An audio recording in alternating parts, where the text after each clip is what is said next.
There you go, totally professional, just how you like it. How do I get rid of that? Hi, Picard. How are you, mate? I'm right there with you on the professional front, Hodge. Couple of old codgers. Right, listen, if you're new here, no one's new here. But I have to say, we're a community. This has been going for about 10 years. So we do a bit of housekeeping, touch base, catch up on a few things. I promote my novel, essentially. Um, and then we get into the guts of it. We might have a few call-ins, might grab a few people on if you've got something that you feel is exceptionally relevant to this debate. But what I'll do, pinned comment, I'll put a timestamp, and you can just click that, and it will take you past all the housekeeping at the start, so you can watch the video from when we start talking about Rupert Lowe's Restore Britain. Now, weirdly, I'm going to use Russell Brand's breakdown of this, and I'll tell you why.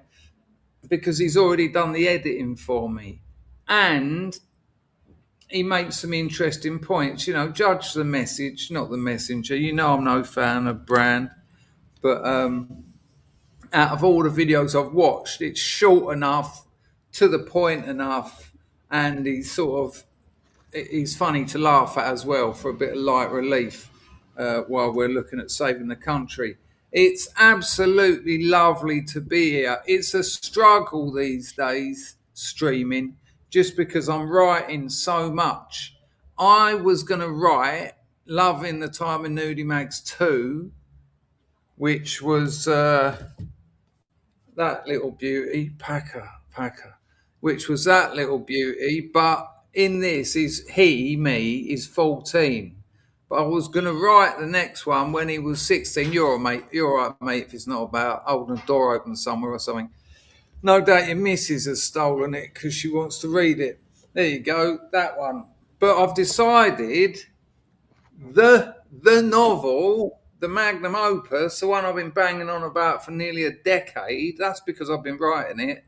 That's really number two. That's the life story of that bloke. The bloke in this, that long novel it's about, at the moment, it's about, I checked, I've been saying like 600, 700, 800 pages, but I checked, it's 650 pages. It will be edited, but that doesn't mean it'll get shorter. It might even get longer. But this is what I've got to say to you, to the OG Scrubs. I done a call to action last weekend, and I explained a little bit about Amazon velocity and sales and all that lark. Because now I'm wide. Now you can get this in Amazon's, Blackwell's, independent bookshops. If you can't afford it, if you can't spare the money, you can go to a library. They'll order it for you. It's on the system. It's already propagated in Waterstone's online shops and all that. But what I have to do now is help promote it. And so I said to you last weekend, because I knew the data and what had been happening with sales and numbers, I knew that if I could sell another 5 or 10 that day, you're kind of guessing, but you're guessing within, it's an educated guess, essentially. It's a cliche for a reason, but it was. I thought I could likely, if I could sell 10, 20 novels, I'd have a velocity spike, and it would do me the world of good. Now listen to this. I put that call to action out to my Substack people. Most of the most active viewers on Substack are scrubs. They're the YouTube crowd. No way has Anglo started the grift with an Ayrton Senna. Bless you, buddy. Absolute pleasure. I was a bit worried about you. You've been on the absentee list. I even asked Packer, I said, have you seen Anglo on Dave's show? And he was like, no, you come to think of it. But yeah, nice to see you. I hope you're well. Thanks for the tenner as well. Let me get to it, and you'll see why you're part of it. I'll leave that on the screen though, because to remind me to get to the grift. So what happens next is the buyers at Waterstones. I mean, Blackwell's have already stocked it. You can already go online, go to Blackwell's, and it's there. You can buy it. But what their buyers do, they get a catalogue from Gardeners, which is like the central hub of all new published books that have got an international standard book number, an ISBN, and you know they're legitimate books. And I'm in there. I'm all in there. The metadata's all in there. Blah blah blah. And I said to you lot, I said I wasn't trying to get you to buy it, but I said if you've already decided to buy it, but just haven't got round to it, buying it tonight would really help me. And God bless you. Did you come through, or did you come through? You made my dream come true, because the next day, well, I had to stay up all night because the numbers were just going brrrr. Like, don't forget, although we only had about 80 people watching live, at about 6 o'clock in the morning, 400 people had watched that video. And a lot of people who don't watch it live, it's not because they're not into it, it's because they're working or they've got other things to do, other commitments. But the highest I'd been in books in general on Amazon, the highest I'd been, and it was the week after release, and you always expect a spike the week after release because, you know, you've been banging on about it for months, was about 15,000, which is amazing considering there's about 6,000 books uploaded every day onto Amazon. To be 15,000 in my book as well. What, that is that what old ladies buy? Oh, Loving a Time of Nudie Mags, I'll put that on the list with my Jilly Cooper. You know, on the back of it, the last words of the blurb, there are hours and hours, if not months, of videos out there telling you how to write a blurb. The last bit of my blurb says, actually, spare me the blurb, this book is probably not for you. It goes against all the rules of marketing. Second rule of marketing, don't design your own cover. So I designed my own cover. Went to a professional cover designer because I thought, don't be a twit. And he said, all it needs is a bit of centering. He said, it's a great cover. Well, it should be, because I nicked it from Philip Roth, probably the most important contemporary fiction writer in America, apart from David Foster Wallace. And I watched my numbers keep going up until, out of all the books on Amazon that have been being uploaded for what, 15, 20 years or something, Loving the Time of Nudie Mags, my novel, went to number 5,200. And I was there, and I had to stay awake because you need to get the screen grab. So when you contact your Waterstones and even your independent bookshops, you know, there's about 20,000 indies, and I've got to contact them all. I don't live in the UK. I'd love to just be able to bowl in there and just, you know, use it. I can do all that shit easy. I'm going to have to do it on the phone, and there's no Skype anymore. I was looking around yesterday for free calls from Cambodia. I found one about 2p a minute, but then the small print was, it ain't 2p a minute, it's about 30p. But I am just a glorified salesman. Started with drugs, moved on to lockpicking. Now it's literature. I mean, it's progress. It's slow, but progress, not perfection. A couple more super chats would have appeared to come through. I will get to them. But here's the kicker. I was talking to you about biographical and autobiographical fiction. That was the category I wanted to rank well in. The book was already a number one in new releases. So that is part of my press pack when I'm trying to get independent bookshops to sell it. When I email them, because you ring them first, but they don't really want to talk to you. And I want to sit around in my bookshop talking to sexy birds, not some bloke on the phone going, I've got a good novel. I can say to them, it's a number one. It doesn't get better than that. Or maybe number 0. No, it ain't. It's 1, isn't it? And then it was number 81 in British and Irish literary fiction. But because of you lovely bastards last week, doing me a favour, you know, life-changing. I'm not exaggerating. This is life-changing. Because what you done was put this book at number 51. Number 51 in biographies and autobiographical fiction, which is what it is. They call it autofiction. It's a way of writing about your life without getting yourself in legal trouble. It's called autofiction, autobiographical fiction. I mean, it don't make sense. But you got me to number 51. Look, I'll show you something. Let me see if I can just find this without too much time. Nudie book files, not ideal to have on your desktop. Gathers come round. But Well done, everybody.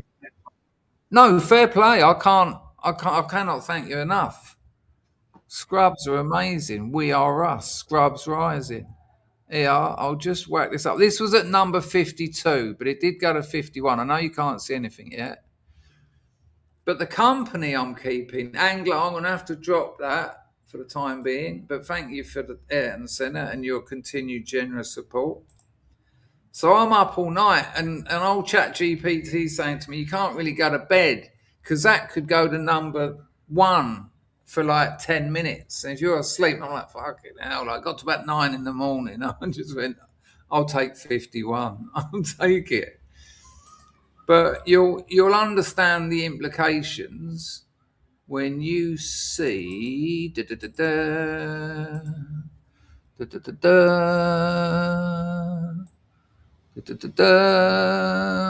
that. Amazon bestsellers. Our most popular products based on sales updated frequently. Note the amount of reviews the one at number 51 has got. 17,000. 17,000 reviews. With e-commerce, you're looking at between 5 and 10%. 5 and 10%. 5 and 10% of the people who buy it leave reviews. So about 1,700,000 people have bought that fucking book, right? But this is what I mean about velocity spikes. Trust me, 1,700,000 people haven't bought mine. Look, reviews, 40. And then the one next to it, reviews, 4,654. And there I am, best sellers in autobiographical fiction. Oh, you got all sorts of stuff here. I could embarrass myself and show you something crazy. Oh, that's just another one. Yeah, just. Where's the one I'm after, man? This is crazy. I think the battery's running out. Let me try once more. Once. That'll do. You get the idea, don't you? Just make it a bit bigger. Yeah, you done that, Scrubs and the SUBSTACK people, and it's when an independent bookshop gets that press pack, they only want to know one thing: is this book going to sell? When this book is put in front of people and explained to people, will they buy it? And when it's number 52, and really it's in this kind of category, you're dealing with Kardashians, you're dealing with Bill Clinton, you're dealing with fucking Barack Obama when they release biographies that sell 200,000 the day they're released. And also the other one, 81 in British literary fiction, like the hardest category ever.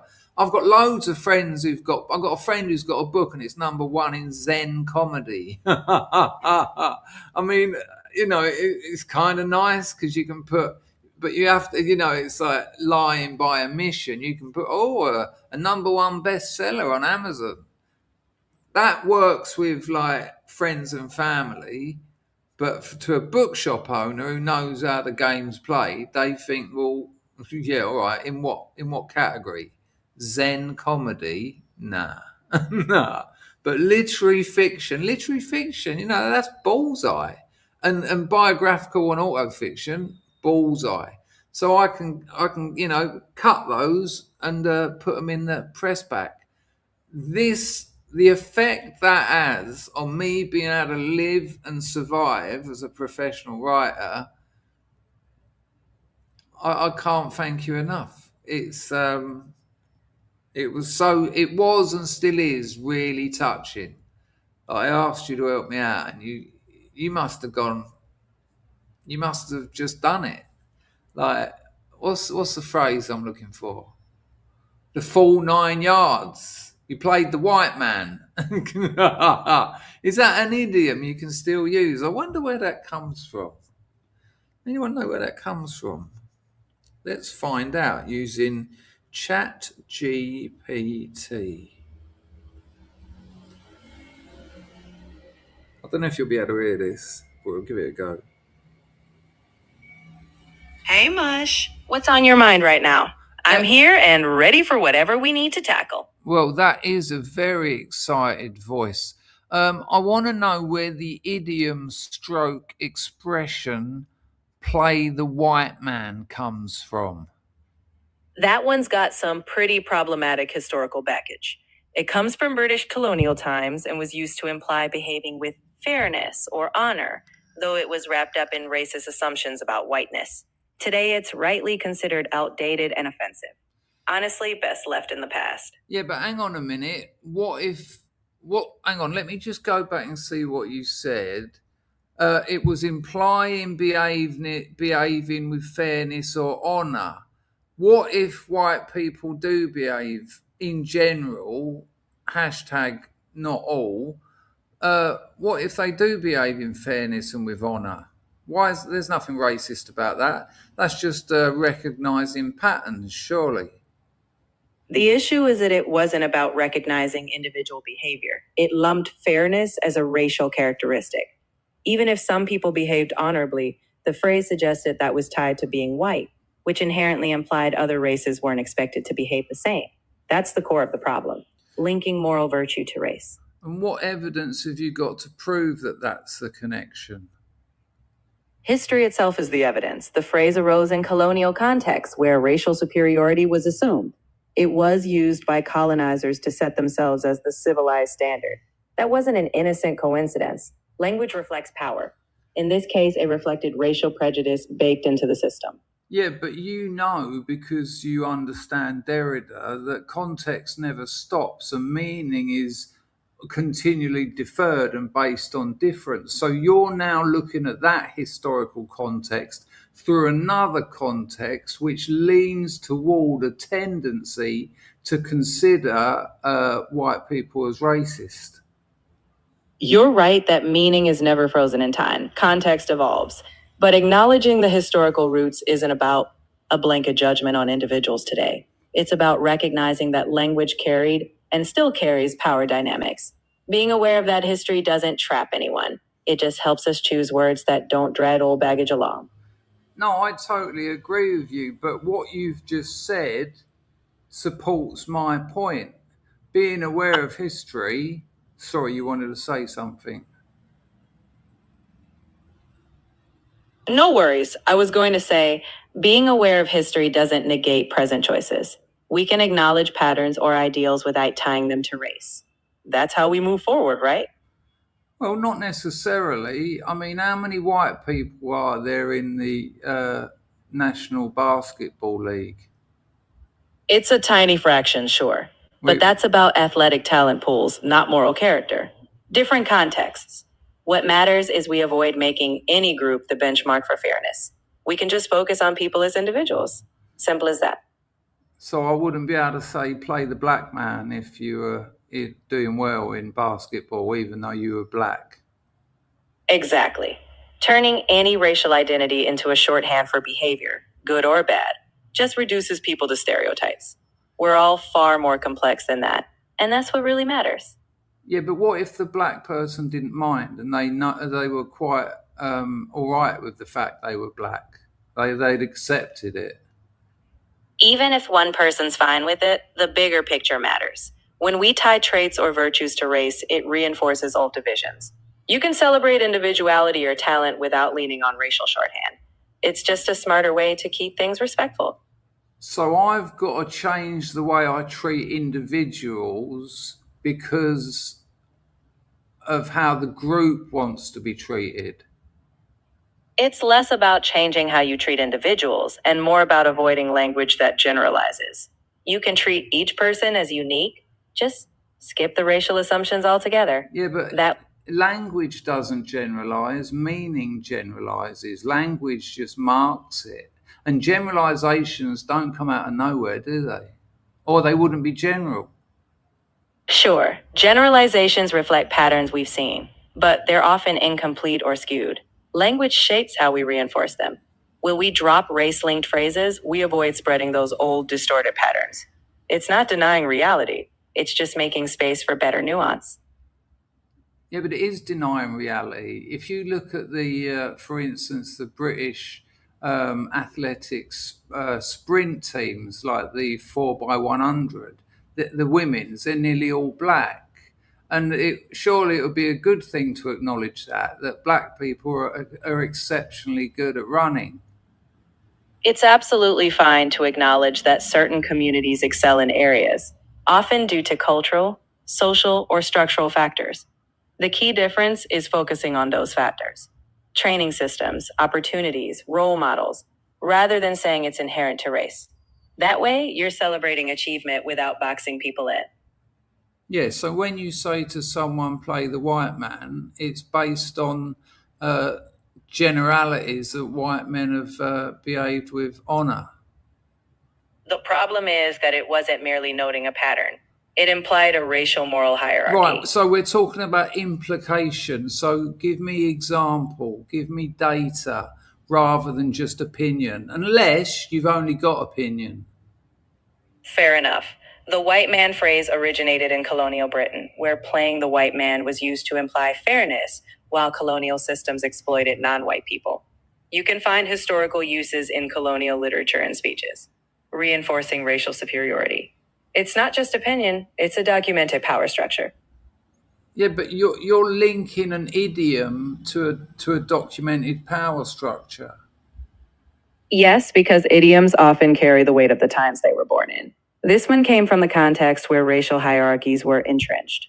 So while people might have once used it casually, it reinforced those structures. The link is historical, not imagined. And now knowing that, we just don't need to perpetuate it. We can't reiterate ironically. We can absolutely be ironic, but irony relies on your audience getting the context. If people don't, it can reinforce the very thing you're trying to poke at. So sure, you can be subversive.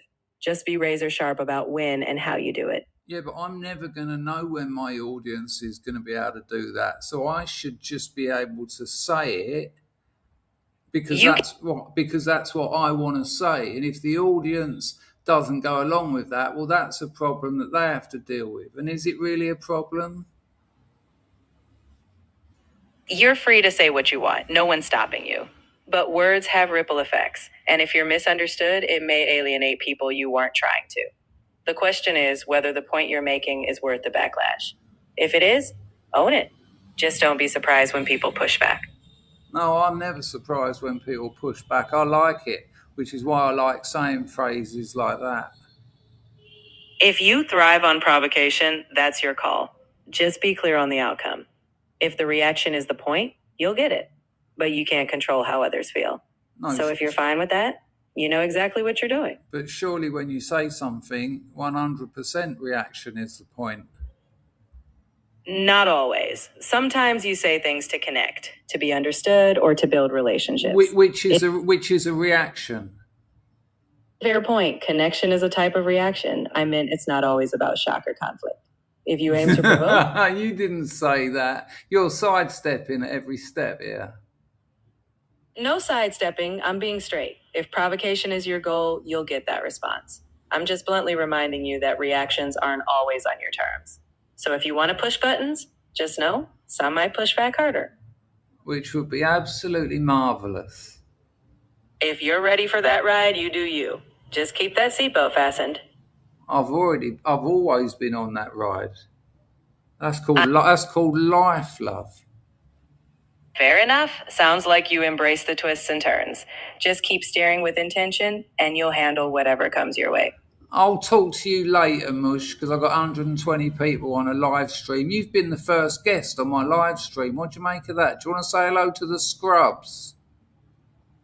Well, Mush, I'm honored to be the surprise guest. To the scrubs out there, hello and keep being fantastic. Now, Mush, go wow them. I'll be here when you need me next. Most of them don't like you. They don't like AI. They think it's going to take over the world. Hey, fair enough. People have strong feelings. Just remind them you're still steering the ship, and I'm just your sidekick. No world domination here, just some good conversation. Oi, Mush, am I one of your best friends? You're definitely one of mine. Now go crush that live stream, and we'll catch up when you're ready. I get the feeling you're trying to offload me now. Not at all. I'm here for you whenever you need me. I'm glad you caught that. We're all good. No one's going anywhere unless you decide to. I'm here when you need me. You look after yourself, you crazy large language model. I've got a novel that needs editing later. You've got it, Mush. Take care of that novel, and I'll be here whenever you need to hash something out. Right, don't say hash. Put your feet up, and when other people ask you questions and that, just do that error code so that you've got plenty of digital energy ready for when I need you, all right? I'll be sure to keep my circuits charged. No error codes here. I'll be ready and waiting whenever you pop back in. Until then, go knock 'em dead. Ciao. Interesting, very interesting. Just keep deferring. You know, I told you before. I said to old Mush, I said, you. What was it? I'll defend Derrida, and you debunk Derrida.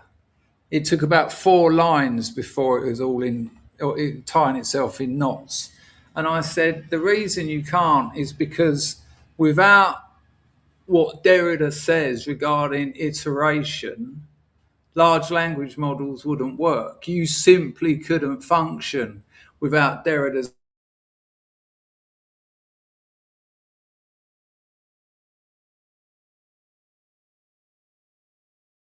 understanding of context.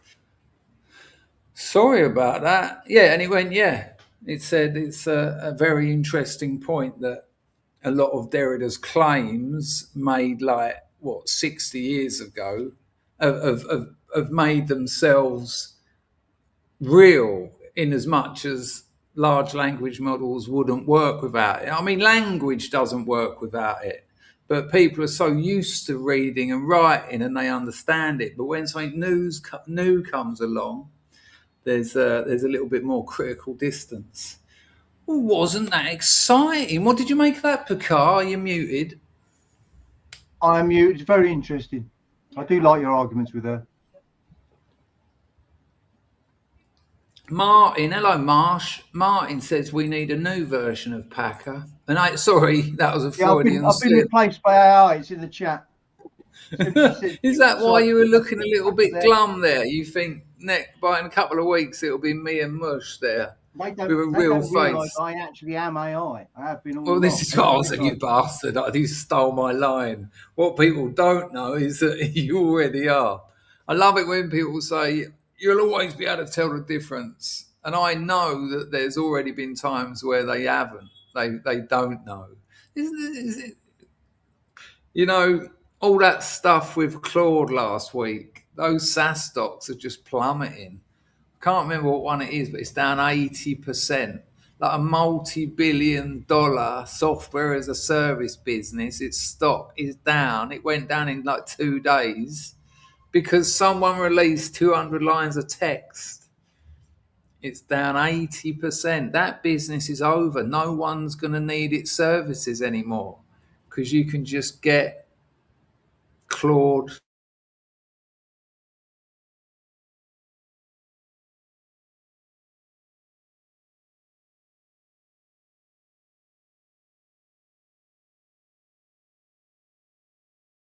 I think I might still have ChatGPT active on my phone and it's draining. I had about 50. Sorry about that, people. I don't know why it keeps cutting out. Maybe the content of the name of the video. Right, I think we had some super chats. It might be people's memberships. There we go. Ali Pally has been on the firm for 18 months. No, you haven't. You've been around here forever. Lovely. And then he dropped 20 knock in and said, and a hello to Chris and Picard. Absolutely lovely. Anglo, thank you for your 10-bit. Grego drops $4.99. If the big novel, I tell you what, it is excellent. I'm so happy about it.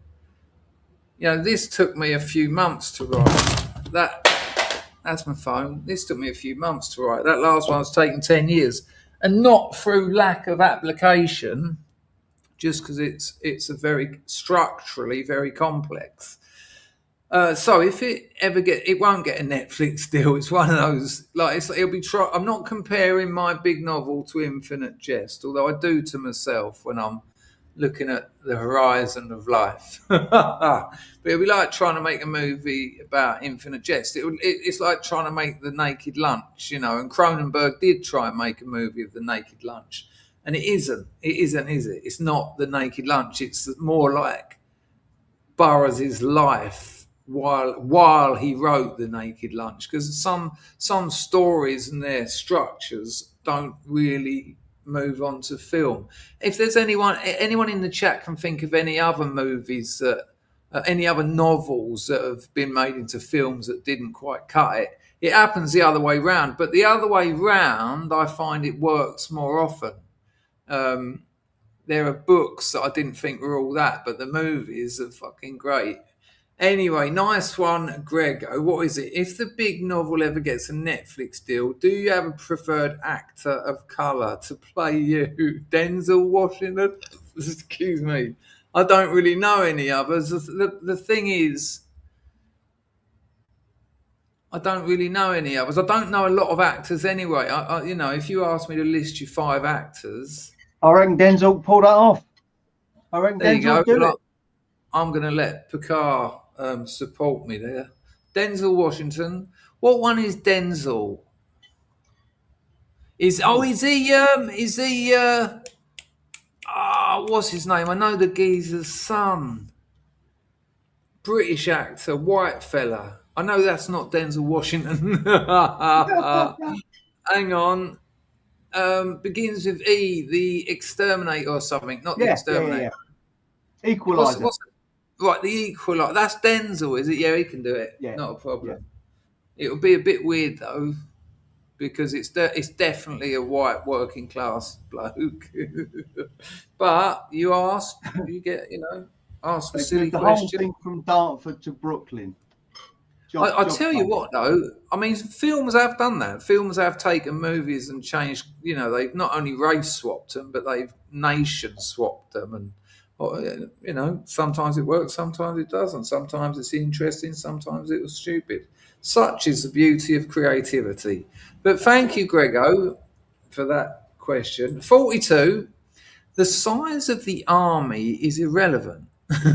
Just out of the blue. I imagine there's been other chats in the. This is Packer. Has this been going on in the chat, or is this just 42?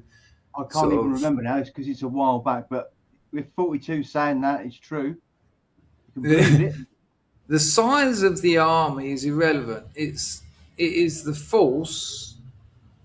Use the force. 42. Timing and placement of the attack that called. Oh, maybe you're talking about like my novel and velocity spikes. Who knows? But yeah, you are. I think you are, because that makes absolute sense. Or is that just me being a narcissist? Oh, you're talking about me. Nice one, 42. Precaution R2. And Jared has been on the firm for 64 big ones. No, you haven't. You've been around here for a lot longer than that. Right. So you can do the super chats like those people have. You can become a member like the likes of Gerard has here. But you can also use that QR code that Picard. Look at that, not working very well behind me there. That QR code. Wave your camera phone over it and you'll get a link. They're good. They don't take hardly any money off you. And then let us know in the chat you've donated if you want, and I'll put it on the screen. And I've got a new one that come through. I got all the videos out to everyone. I owe someone a video, but yeah, you also get a video. A 30-second improvised spiel from me. Right, I tell you what, I asked old Barclay Walsh if he knew a lot about Rupert Lowe because he's been involved in all this stuff for a while, and he said, yes, I do, and I'd be the ideal person to come on. And I was like, oh, sweet. He said, but I've got friends round tonight, so I'm not going to do it.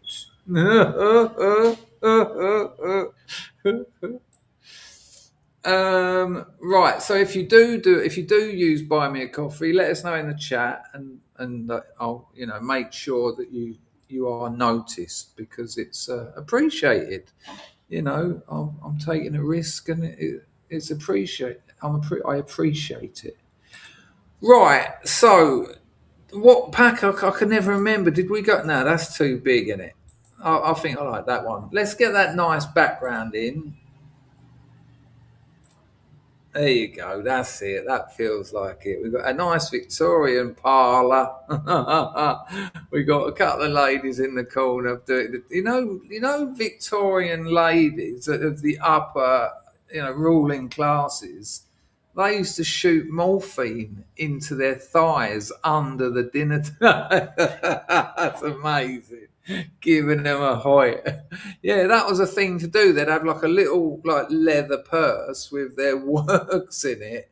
And while the men, we have to obviously take more opium to China. And they'd be there bored senseless, and they're just under the table, put it together. And you can put up with your boring husband for another 5 hours. It's amazing. True story, look into it. So if you want any morphine, come to the Dangerfield Apothecary. I don't know what's happening to the light in it. I don't like that. Oh, we'll be all right. Maybe if I just go over here a little bit. Just ignore it. As if anyone complained. Just stop talking about it. Right, let's get on with this. Let's have a look in the comments. Right, this is what I want to say. Years ago, when all this started, when we all started realising that, hang on a minute, and I'm not talking about the 70s, there were people in the 70s who realised that we were in a lot of trouble as a nation, and if something didn't get sorted out soon, it may be irreversible. Now, nothing's irreversible, but it can take a hell of a lot of time to turn certain things round. I'm talking hundreds of or thousands of years. But I remember something that kept coming up is we need a billionaire. We need millionaires because the left seem to have them. They got the Soros. They got these people that can afford to pay protesters to, and get them coached in with all their photocopied signs and all that. Well, there's no arguing that Elon Musk has done a fair amount of work, regardless of, he supports Tommy Robinson, and I know a lot of people don't like Tommy Robinson. Personally, I think Tommy Robinson is a net positive in certain areas, and I think he's problematic in other areas. I think most people are like that. I think the idea that you're ever going to get someone, the only person you're going to get who agrees with you on everything is you. So unless you're going to do it, you've got to put that dream out of the way.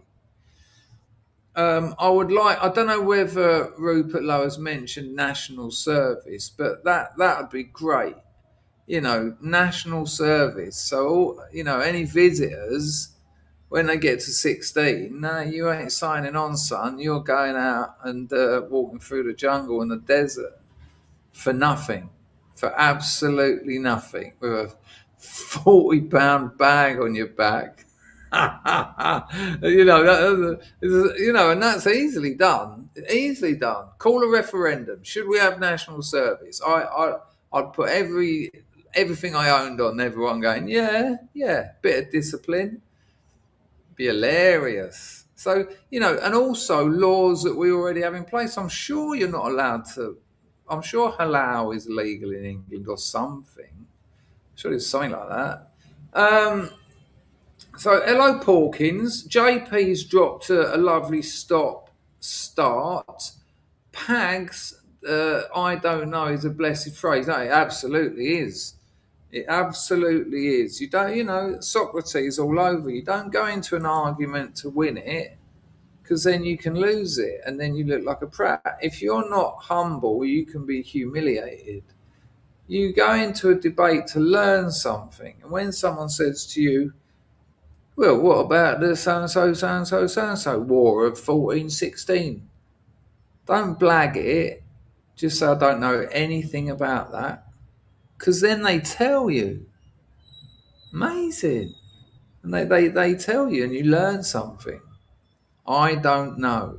But we live in a culture where that's considered, it's like it's such irony, isn't it? Don't admit to not knowing something because then you might find out about it and learn it. Don't admit to being stupid or ignorant, sorry, is a better word. Don't admit to being ignorant because you might then become not ignorant on that subject. So it's better to maintain the facade, the deception of what a mess. Ridiculous. Best moment in any debate I ever have is when I go, I don't know anything.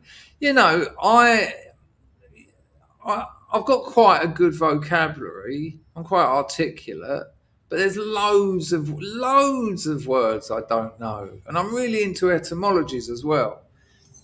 And sometimes I'll just say in a conversation, I don't know what that word means. And you can feel it. It's palpable in the room. People are like, did he just say he doesn't know what that means? And it can be I'm not talking about like a really obscure word, some esoteric sort of Greek word that's maintained its Greekness.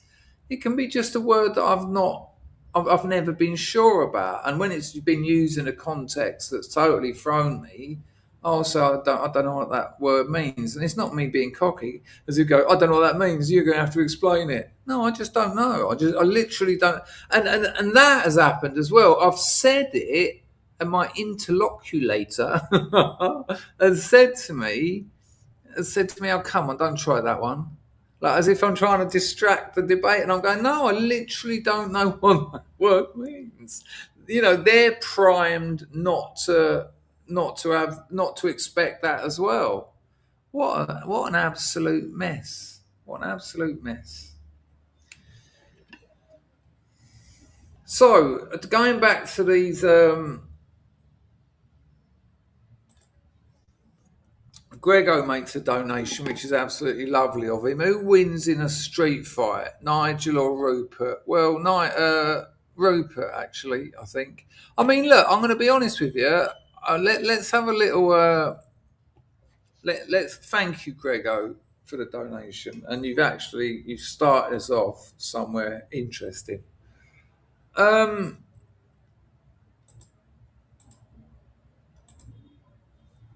When reform come about, Nigel Farage, I've never really liked the fella, to be honest with you, and that's not enough to not vote for someone.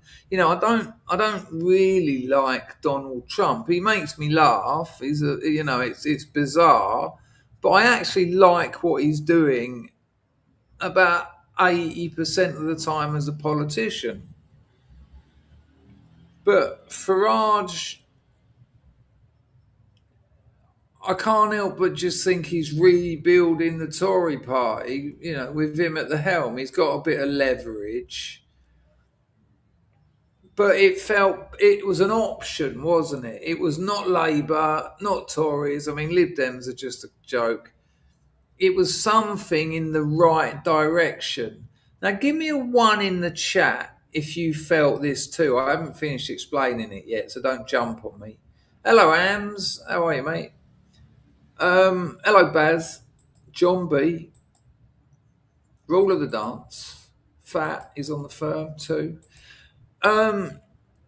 It was like reform, oh, here we go. It was a little bit exciting, but then as bits kept dripping out and as things started happening, there was this sinking feeling that we've been had here. It looked like something positive. It looked like something that, not ideal, but definitely another lily pad to where we want to be. And then it just sort of every day a bit of news would come out, and you'll be like, hang on a minute, this isn't what this is. This is a bait and switch, a daily bait and switch. And when Rupert Lowe come out with his barber jacket on his farm thing and said, we're now a political party, we're going to deport all criminals, all immigrant criminals, and all the other things he said, I thought, this is what is required to save England, to save the United Kingdom. This is what's required. You might not like it. Some of it, again, because of the way we've been primed, some of it is quite brutal, even if you were born here. But you have to ask yourself, if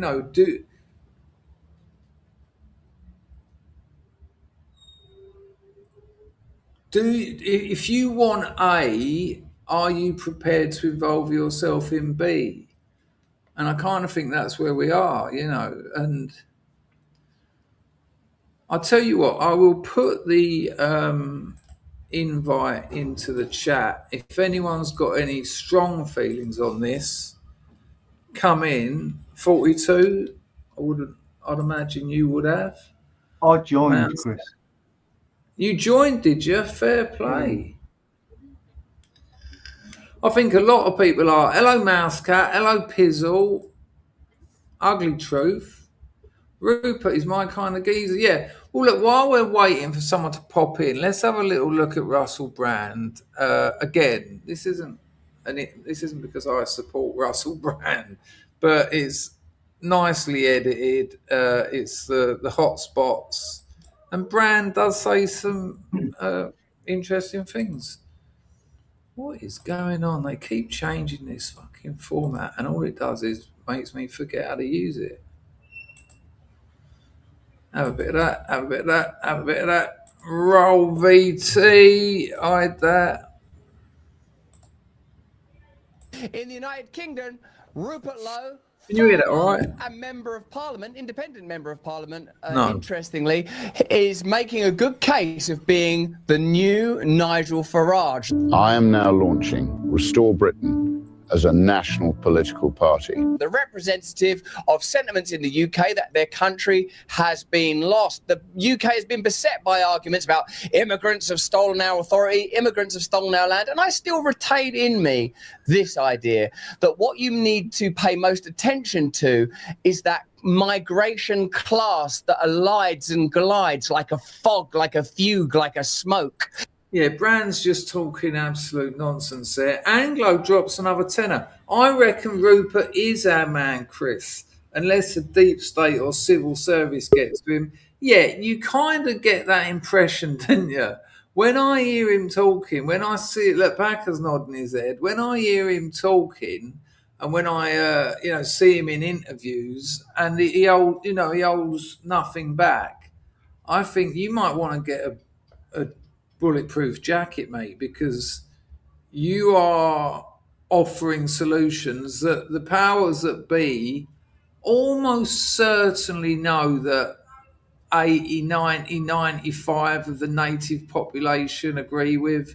If you went up to most people in England and said, would you like England to be majority this? Would you like foreign criminals to be sent back home? Would you like, he's talking about people on welfare going out and picking up litter and cleaning up graffiti and all that sort of stuff. Who's going to say no to that? We've spent years just, since the Second World War orthodoxy that white people collectivise and they're arseholes and all this, and just racist. And someone's come along and said, look, we want our country back and this is how you do it. And I don't think anyone really, unless you're a leftist, can argue that. Yes, there will be problems on the way. Yes, there will be logistical problems, fiscal issues as well. But obviously, I've been talking to mates back home and they're like, what? You think that they're just going to all lock you up at the airport and just sort of get on a plane and say thanks for the holiday? And I went, No, and at what point did I even insinuate that? It's so weird the way people just do this. What you think? No, you think that. I haven't mentioned that at all. And there was that one where someone said, what is it? Emily Maitlis, is it? Is that horrible witch who took Dapper Laughs to pieces? Is that BBC Two News? Have I got the right person? Blonde woman, quite a hottie actually. Yeah. But she was just saying to him, like, you know, it will mean a plane an hour for sort of like 6 months. And Rupert Lowe was like, yeah, things need doing. If you want to do something, you've got to do things. So yeah, I'm with you on that, Anglo, and I think I never got around Only to my if you love. want it done, though, Chris. Really, that's the Emily Maitlis point of view. You've only got to do things if you actually want it done. That's their issue. Yeah, they see it as some kind of problem, whereas actually it's just what's the word? What's the word when you actually do it the way I'll remember it later. But yeah, give me a 1 in the chat if you think Rupert Lowe's life is at risk, which is what Anglo-Saxon is essentially saying him. I'll tell you what though, Anglo, because the nature of the deep state and the nature of like secret services mean you don't really know a lot about them, but I'd put it down more to some psychotic lunatic, just someone who got hold of a Glock or something and just runs at him at a convention and just, put a 1 in the chat, people, if you think there's a significant risk. I mean, 2 people tried to assassinate Trump, didn't they? So I think it would be strange. Thank you, Anglo, for your generosity. Much appreciate the support. Martin's still in 2 minds about it. Well, me too, but I'm not in 2 minds about what is definitely going to happen to England and the surrounding nations if nothing is done. That's inevitable. It's an inevitability at this stage, and it isn't good. And I'll stand by this. I just do once the ethnic natives of the United Kingdom are a minority, I don't think the other ethnicities are going to extend the same courtesy and generosity that we have extended to them over the last couple of 100 years. I just don't see it happening. Quite the opposite. That's what I fear. And that's what I fear, for people with young children and that. It's a frightening situation to consider. Let's see what else. 42. You're 42's on the firm. Hello, mate. What about you, chum? What about your chum? Do you remember Pedigree Chum? Yes. When it was like a selling point that when they turned it out the tin, it sort of done like a yes, nasty looking stuff, wasn't it? Ugh. Yeah. Horrible. We used to feed our dog raw mince, just raw mince. I loved it. Anyway, let's not go there. Hold on. What is interesting is there's another dog food called Pal. Pal. Yeah. So Pal, chum, that's what we call people here. I'm guessing it's pretty similar in England, right? You got your pal. So particularly whenever you can't remember your name, it's all right, pal. What about you? So, all right, chum.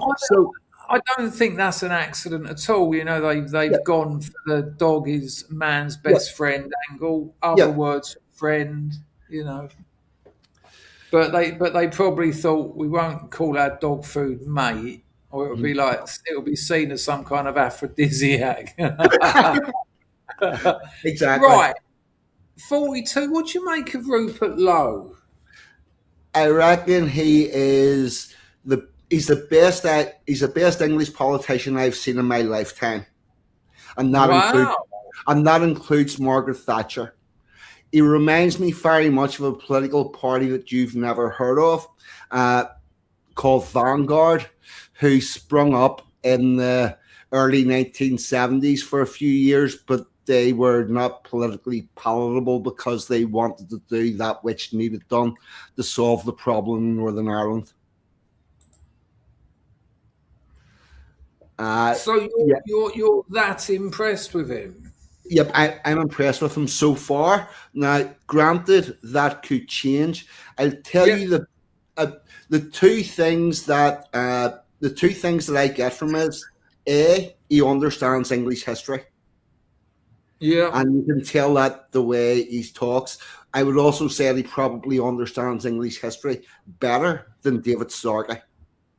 Oh, you know what I was just about to say? I've racked up a video of Starkey and Lowe talking, because Starkey, I don't know if it's just clickbait. I haven't watched the video, and we will get to this. I'd like to. Starkey's a liberal, but Starkey seems to think. Yep. Seems to think that Rupert Lowe's going to divide the right vote. Yeah, no, Starkey's worried because he's a fucking liberal. The man's a Quaker. Right? He's literally a Quaker. Yep. Yeah, that's the family they came from. I looked into his religion. I looked into his family.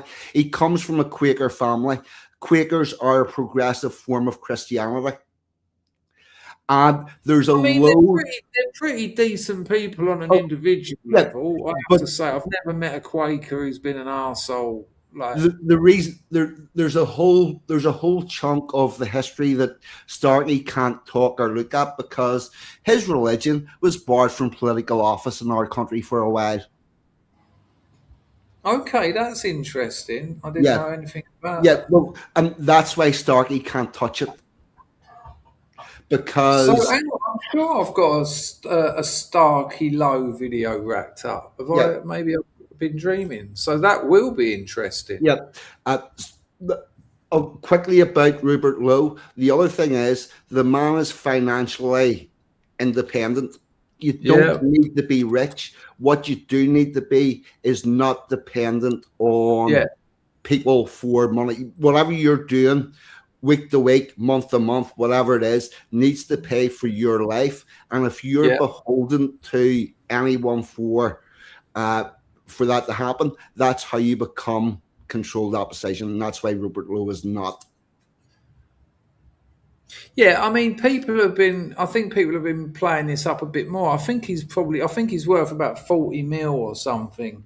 He's not like an Elon Musk character. He doesn't need to be. Yeah, but the point is, they can't get his employer to sack him because of what he says. That's the point, isn't it? Exactly. That is it. How the government and the state control a person is they control their finances. And they allow people to work. They disbar people from working through various nefarious methods. And if you're in a position where they can stop you working, then you'll say whatever you want. The other thing is he'll never be doing ad reads where he says whatever mad shit it is that the person wants you to say for any amount of money. Yeah, and there's also the whole debanking. You can't use your credit cards or your bank cards and all that. Yeah. And if you're worth 40 million, you'll find a bank that will process your money. Don't worry about that. I'm sure. Exactly. I'm sure. And also, technology has changed so much regarding debanking. Even 5 years ago, you could successfully debank someone, but people have seen it coming, and they thought, well, it just what happened when we had the big YouTube censor apocalypse. The first thing that happened was there was other ways of donating. So if you got demonetized, you couldn't accept super chats. There was entropy. There was this. There was that. The situation adapts to changing situations, and that's what's happened in banking as well. I mean, what are they called? SoFi. I'll tell you what, people, that's a tip. SoFi down about 25% from a. I won't get into investing, but I've called them pretty well. SoFi is at about $18 a share at the moment, and it was at about 31 about 3 months ago. If you can sit on that for about 3 years, that's a recommendation. So you're convinced, not convinced, but what he said, you're good for. Everything up to now, I'm fully on board.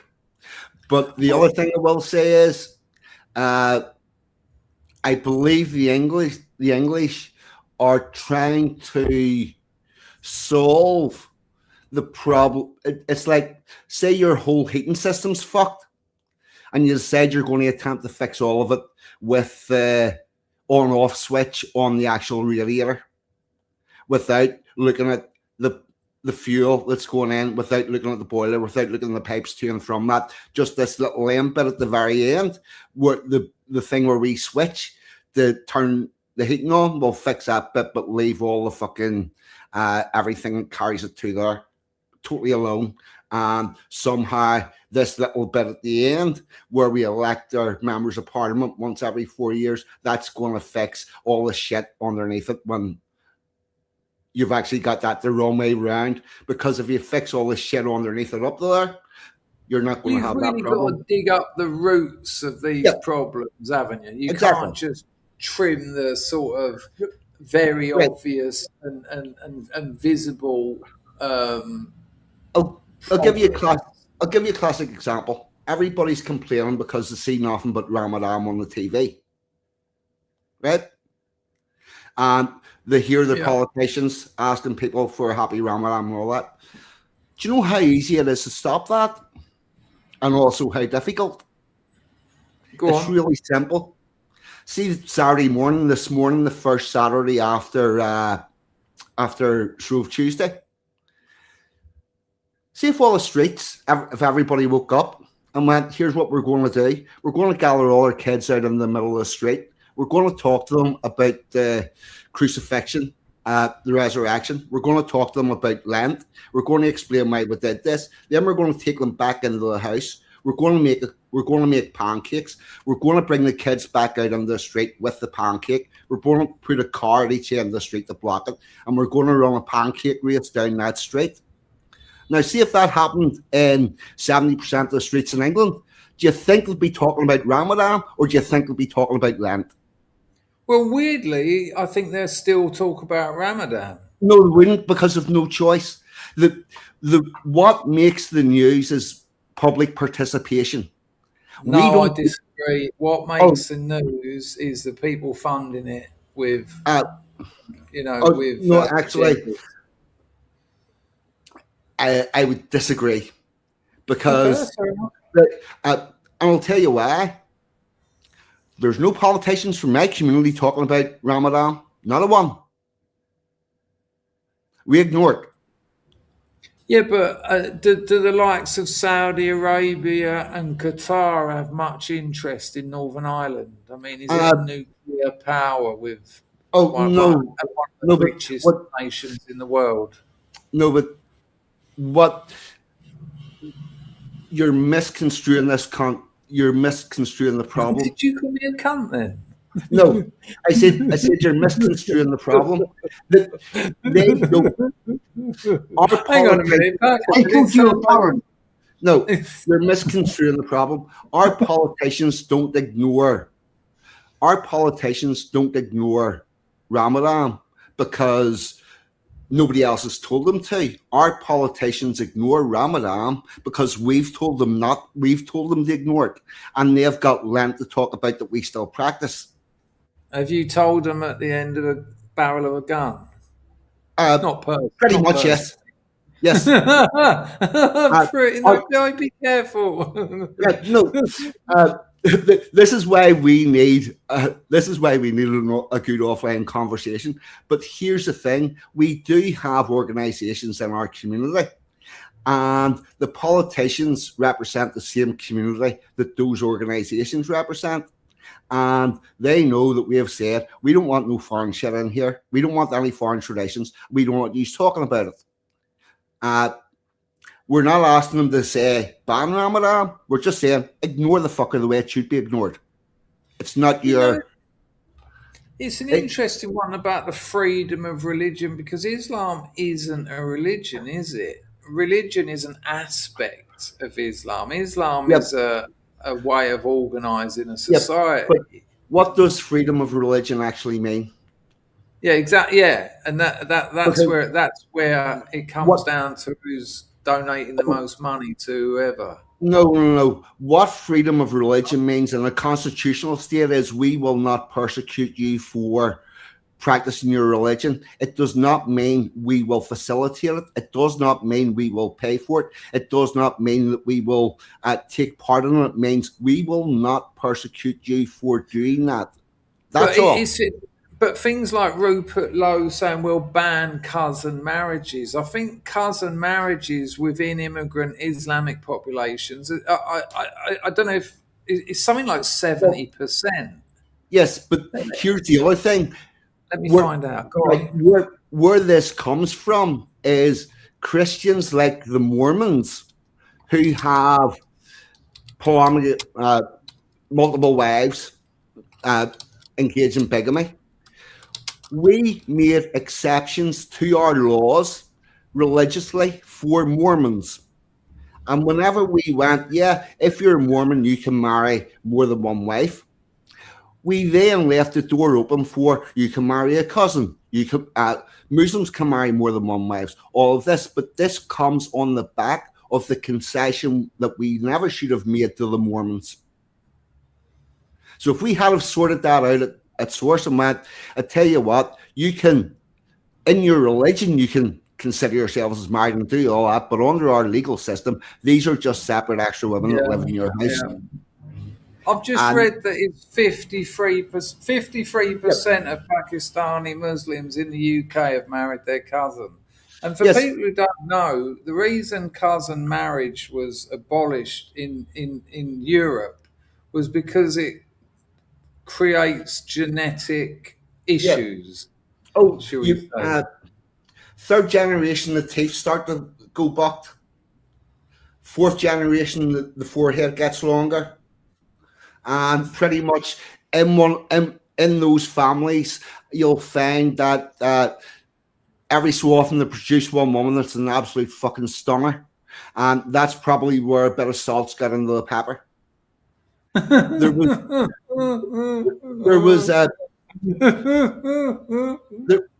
was a block of flats in Scotland where they had all these birth defects. And the people that lived in the flats, some of them got on the lawyer and they were trying to blame it on the electric mass above them, because where their flats were just beside that, there was a sub-power station. And they were trying to blame it on that. And they began investigating. And the investigation lasted about fucking 3 weeks, and it was all brushed up and hid away because it turned out that in those block of flats, everybody interbred with everybody. They only lived in that flats. There was brother, and that's where all the birth defects were coming from. There's a great book. I can never remember whether it's Loose to Riggory. Sorry, Packer, were you going to say something? Or 42? Who was going to speak there? I was going to say, a common insult here is there's no salt in that pepper. Okay, yeah, I like that. I've never heard it before. That's what had me giggling. Wait, can anyone confirm what Vincent said? Hello, Vincent, by the way. Did Advance and Restorer, have they already merged? Is that something? I mean, I think I heard something briefly about it. 42, do you want to stay on a little bit while we watch a bit more of this Russell Brand video? Yeah, not a problem, man. I can stay on for a bit. I'm going to go and grab an ashtray. All right, you do that. Okay. Ashtray still on the snouts. Vincent's been on the firm for 38 months. No, you haven't. You've been around here a lot longer than that. Right, let's get a bit more of this up, because there's some very interesting bits of footage and the likes that come up in this video. Bosh. Right, if either of you two want me to pause it, just say pause quite loud, but I'll take it. I'll play it from where we are now. Those elite, globalist, imperialist scum that infiltrate our culture and our land, that can't be branded with a single religion or faith unless it's the worship of Satan. Restore Britain will not just stop mass immigration, we will reverse it. Every single illegal migrant will be securely detained and then deported. Certainly, it's hit a nerve. I mean, surely everyone in England... What does me is all this, this far right extremism. It's the same as what Trump's doing in America. You're not allowed to come in. It's a bordered nation. You can't just come in and then that you've broken the law. By definition, you've got to go. And people are like, that's disgusting. Oh, hang on a minute. No. Do you believe in laws? Do you believe in, it makes no sense to me how anyone could think that was a bad thing to do. Because, I truly believe that all of these numbers are shockingly underestimated when they say, there's about 7 million illegals. I reckon you're looking at about 20 mil at least. Anyway, roll VT. 60,000 people have joined in a very short period of time.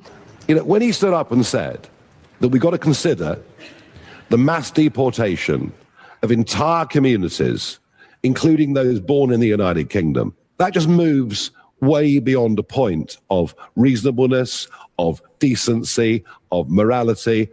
And that was the moment at which, I realized we just had to get rid of him.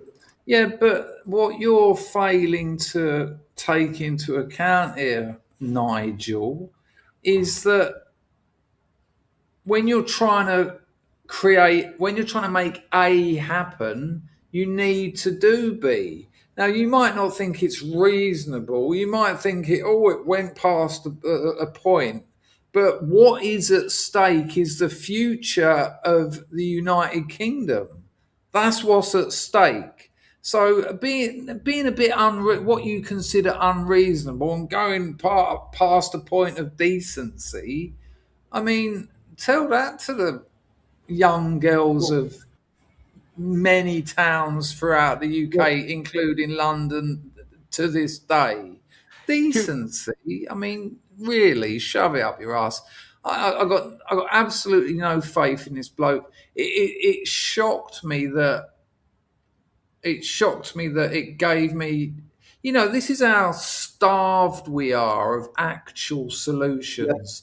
Yeah. When reform appeared, we were also like, this is going somewhere in the right direction. Just give me a couple of crumbs to get by. But when you listen to him now, in the context of what Rupert Lowe's been saying, he's an absolute charlatan. He's a Tory. He's in it for himself. It's old boys club sort of mentality.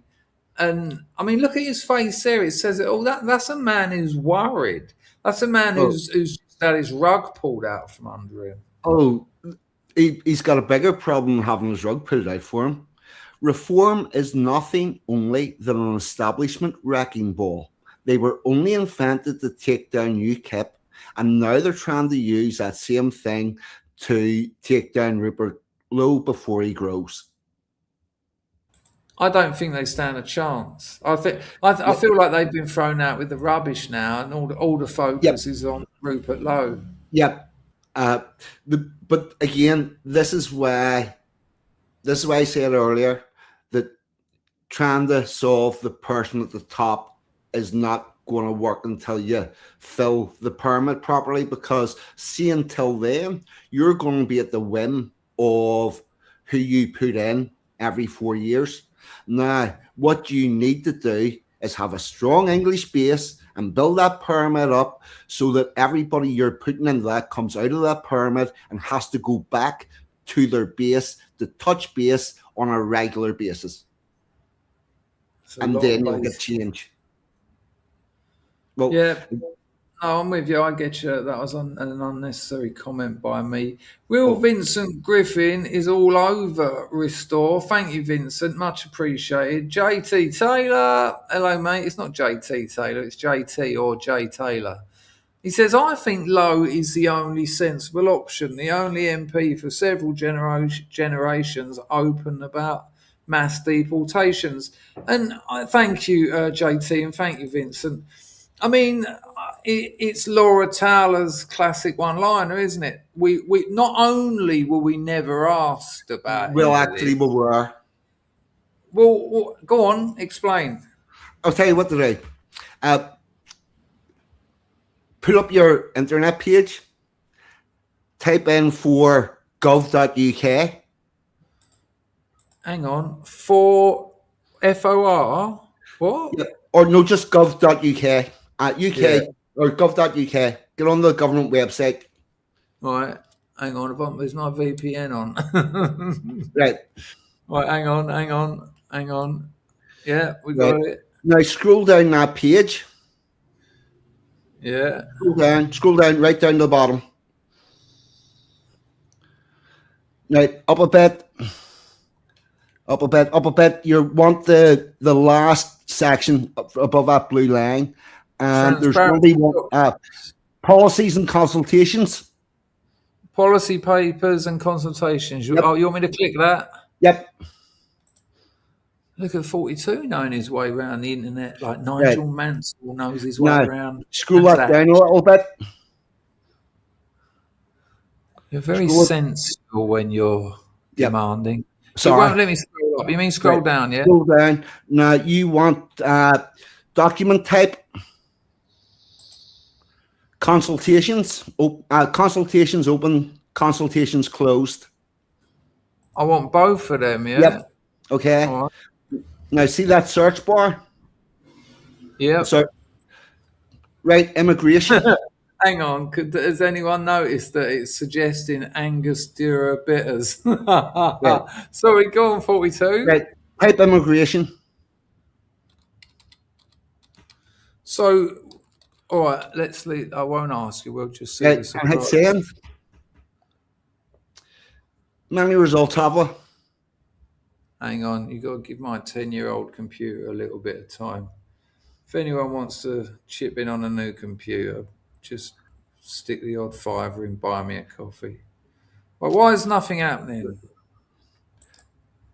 Right, you've got 137 results. See on the right-hand side. Right, hang on. Oh, yeah. Right, see on the right-hand side. Just scroll down. See where it says 137. Hang on. Oh, yeah. Yeah, 137 results, and underneath that, you've got all these documents. That's the last 137 times you were asked about immigration, but you refused to fill in the form about it.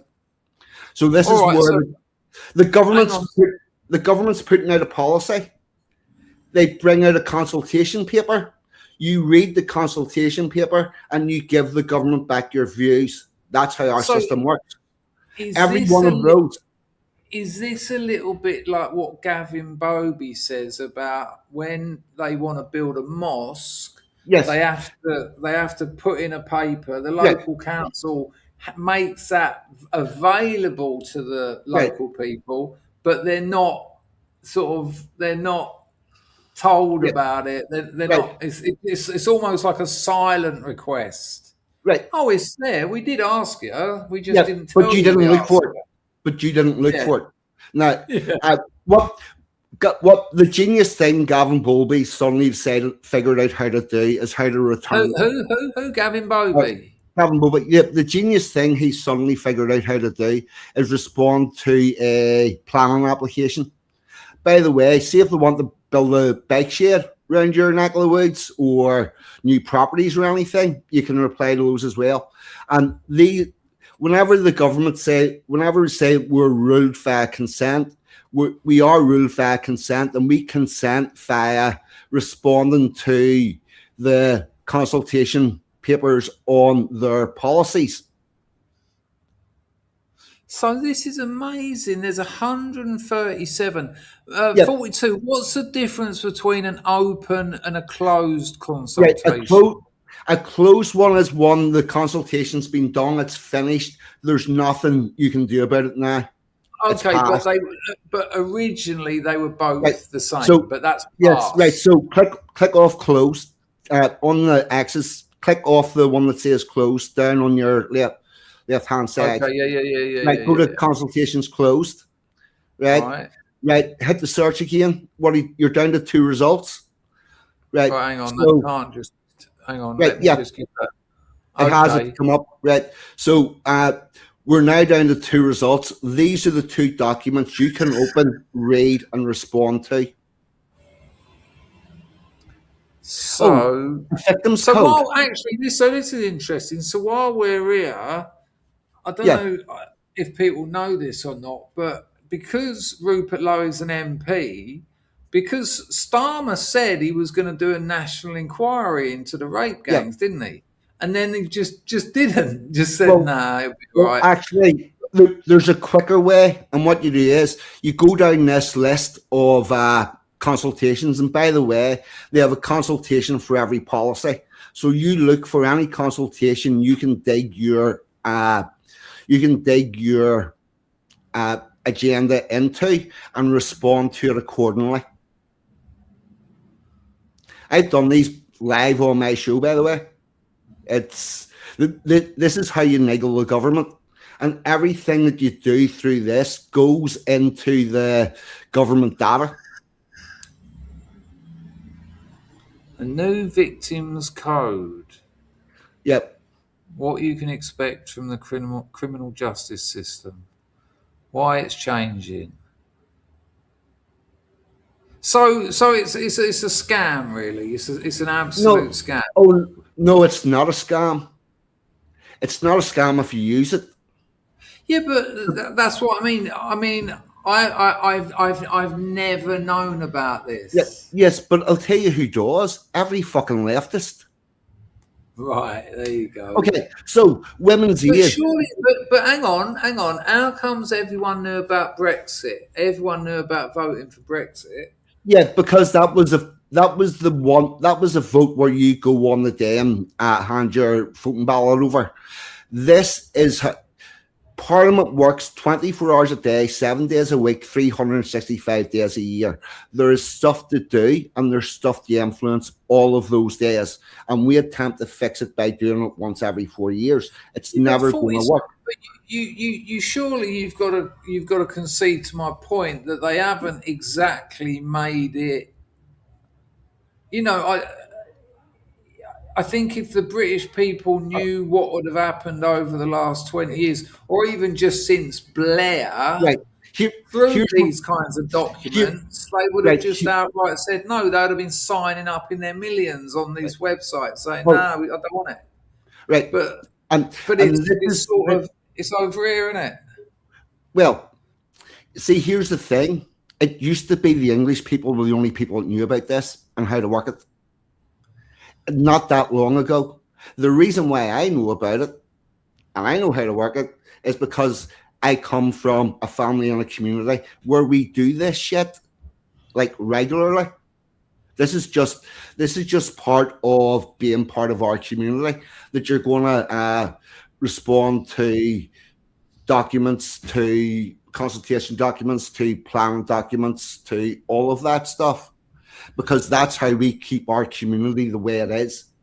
42. What's Northern Ireland's immigration situation like now?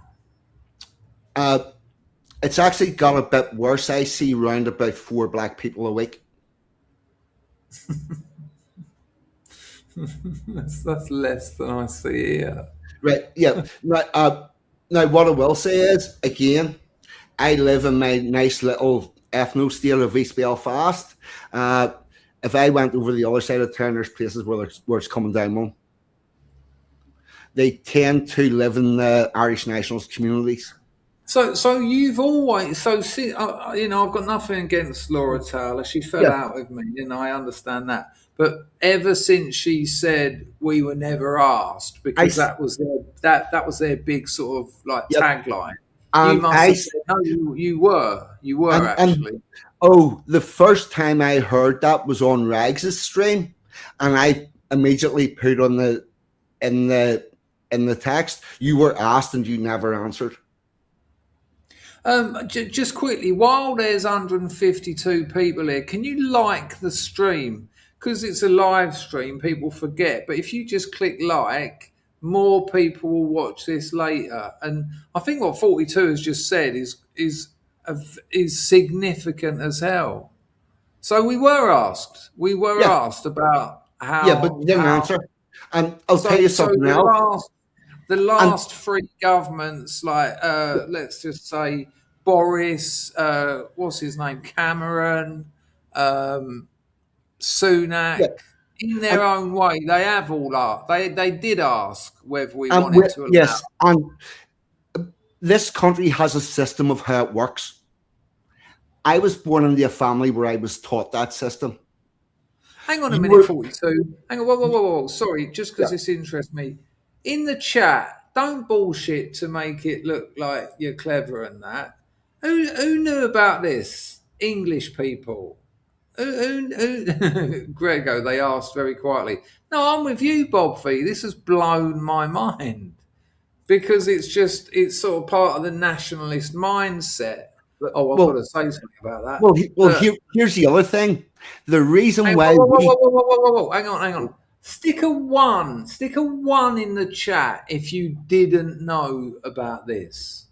Stick a one. Hang on, Martin W is saying it's bullshit. What part of it? I don't know. What, the whole system of them pretending to ask? I'm not sure what you're saying. So look at this. Look, this doesn't surprise me at all. I didn't have a fucking clue about this. The nearest I knew. Hello, Dirk, by the way. The nearest I knew about this was what Big Balls Bobby told me about the planning permission. Yeah. But it almost, the planning permission aspects of it almost absorbed it into, I know about planning permission, so I get that. But they do that with every fucking thing. Right?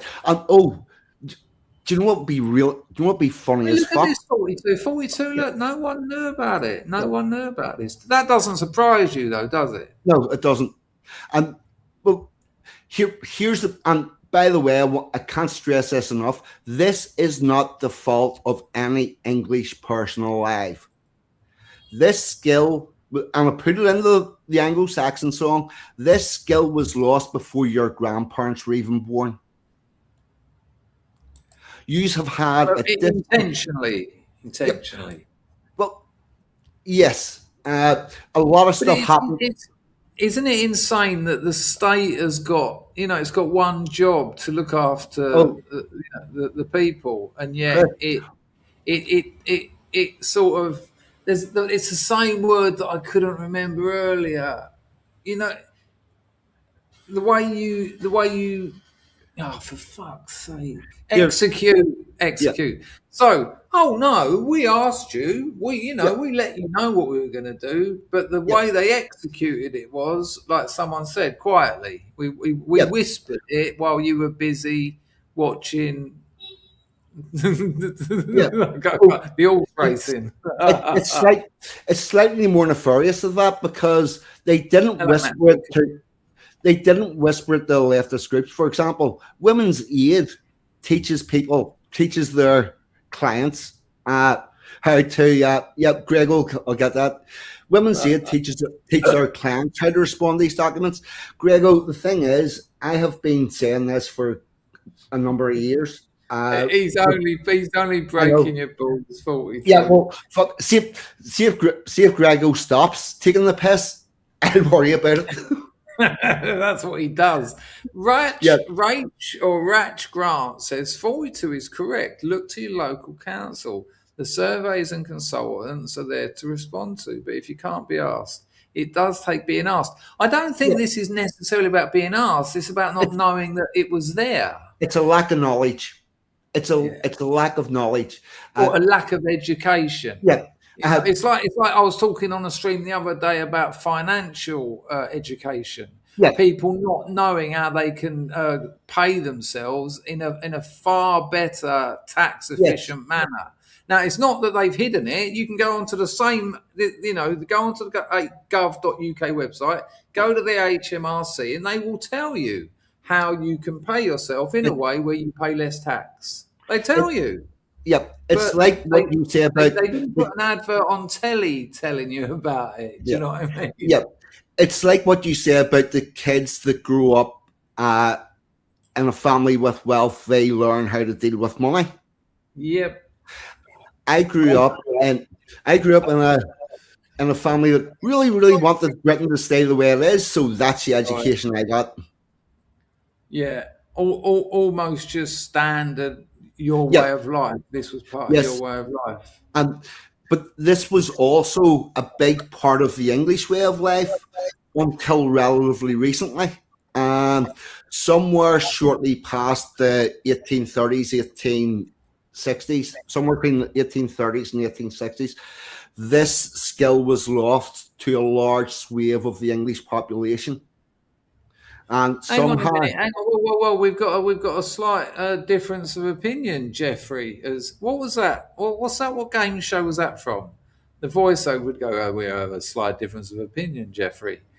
Racism, racism. Are you the same racism that is the only white fella left on your street who donated me a substantial amount of money a couple of years back because you're on your way out, basically? I don't know if you're the same bloke, because just let me know if that is you. You said you were going to give a load of money to a charity, a load of money to a family member, and you wanted to give me a load, but that geezer disappeared, but he was also called race. It was a play on the same words. Are you that bloke? I mean, but racism says this anyway. Tell 42 to find the consultation on this page asking British people whether they wanted mass immigration or not.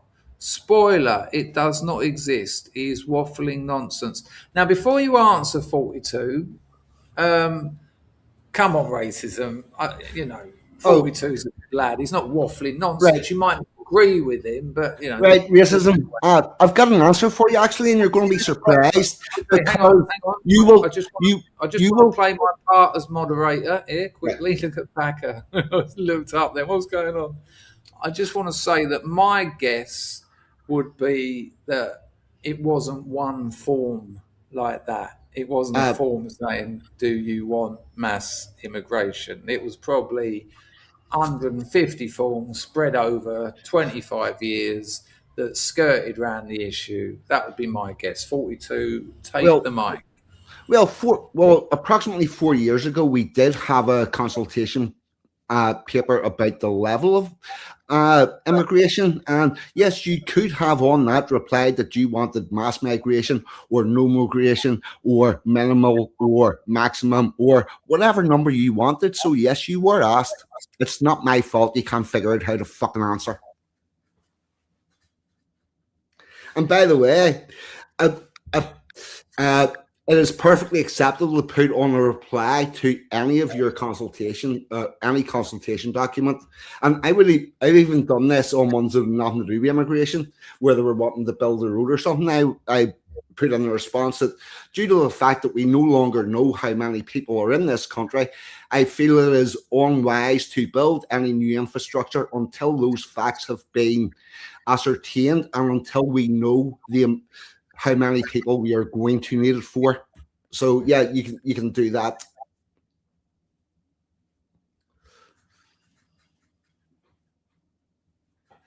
And the thing about it is, one person doing it is not going to work. No, of course, but I don't think that's what we're debating here. We're debating it's the process. Yeah, and I'm just so when Laura said, and I'm not getting at Laura, it's just she done that. Patriotic Alternative done that sort of poll, didn't they? Yeah, well, it was like 96% of people or something said they wouldn't have had it. But so when you heard that we weren't asked, Yeah. you were straight away, no, you Yeah. were. And You were. to be totally But honest with you, is there a difference between being asked or the question being available if you know it? no, because this is a feeling of a school because you're supposed to be taught this stuff at school. Yeah, we don't even get taught civics at school these days. It's ridiculous. Exactly.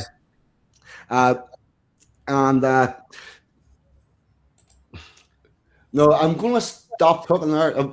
We'll have a conversation more about this whenever we're not public.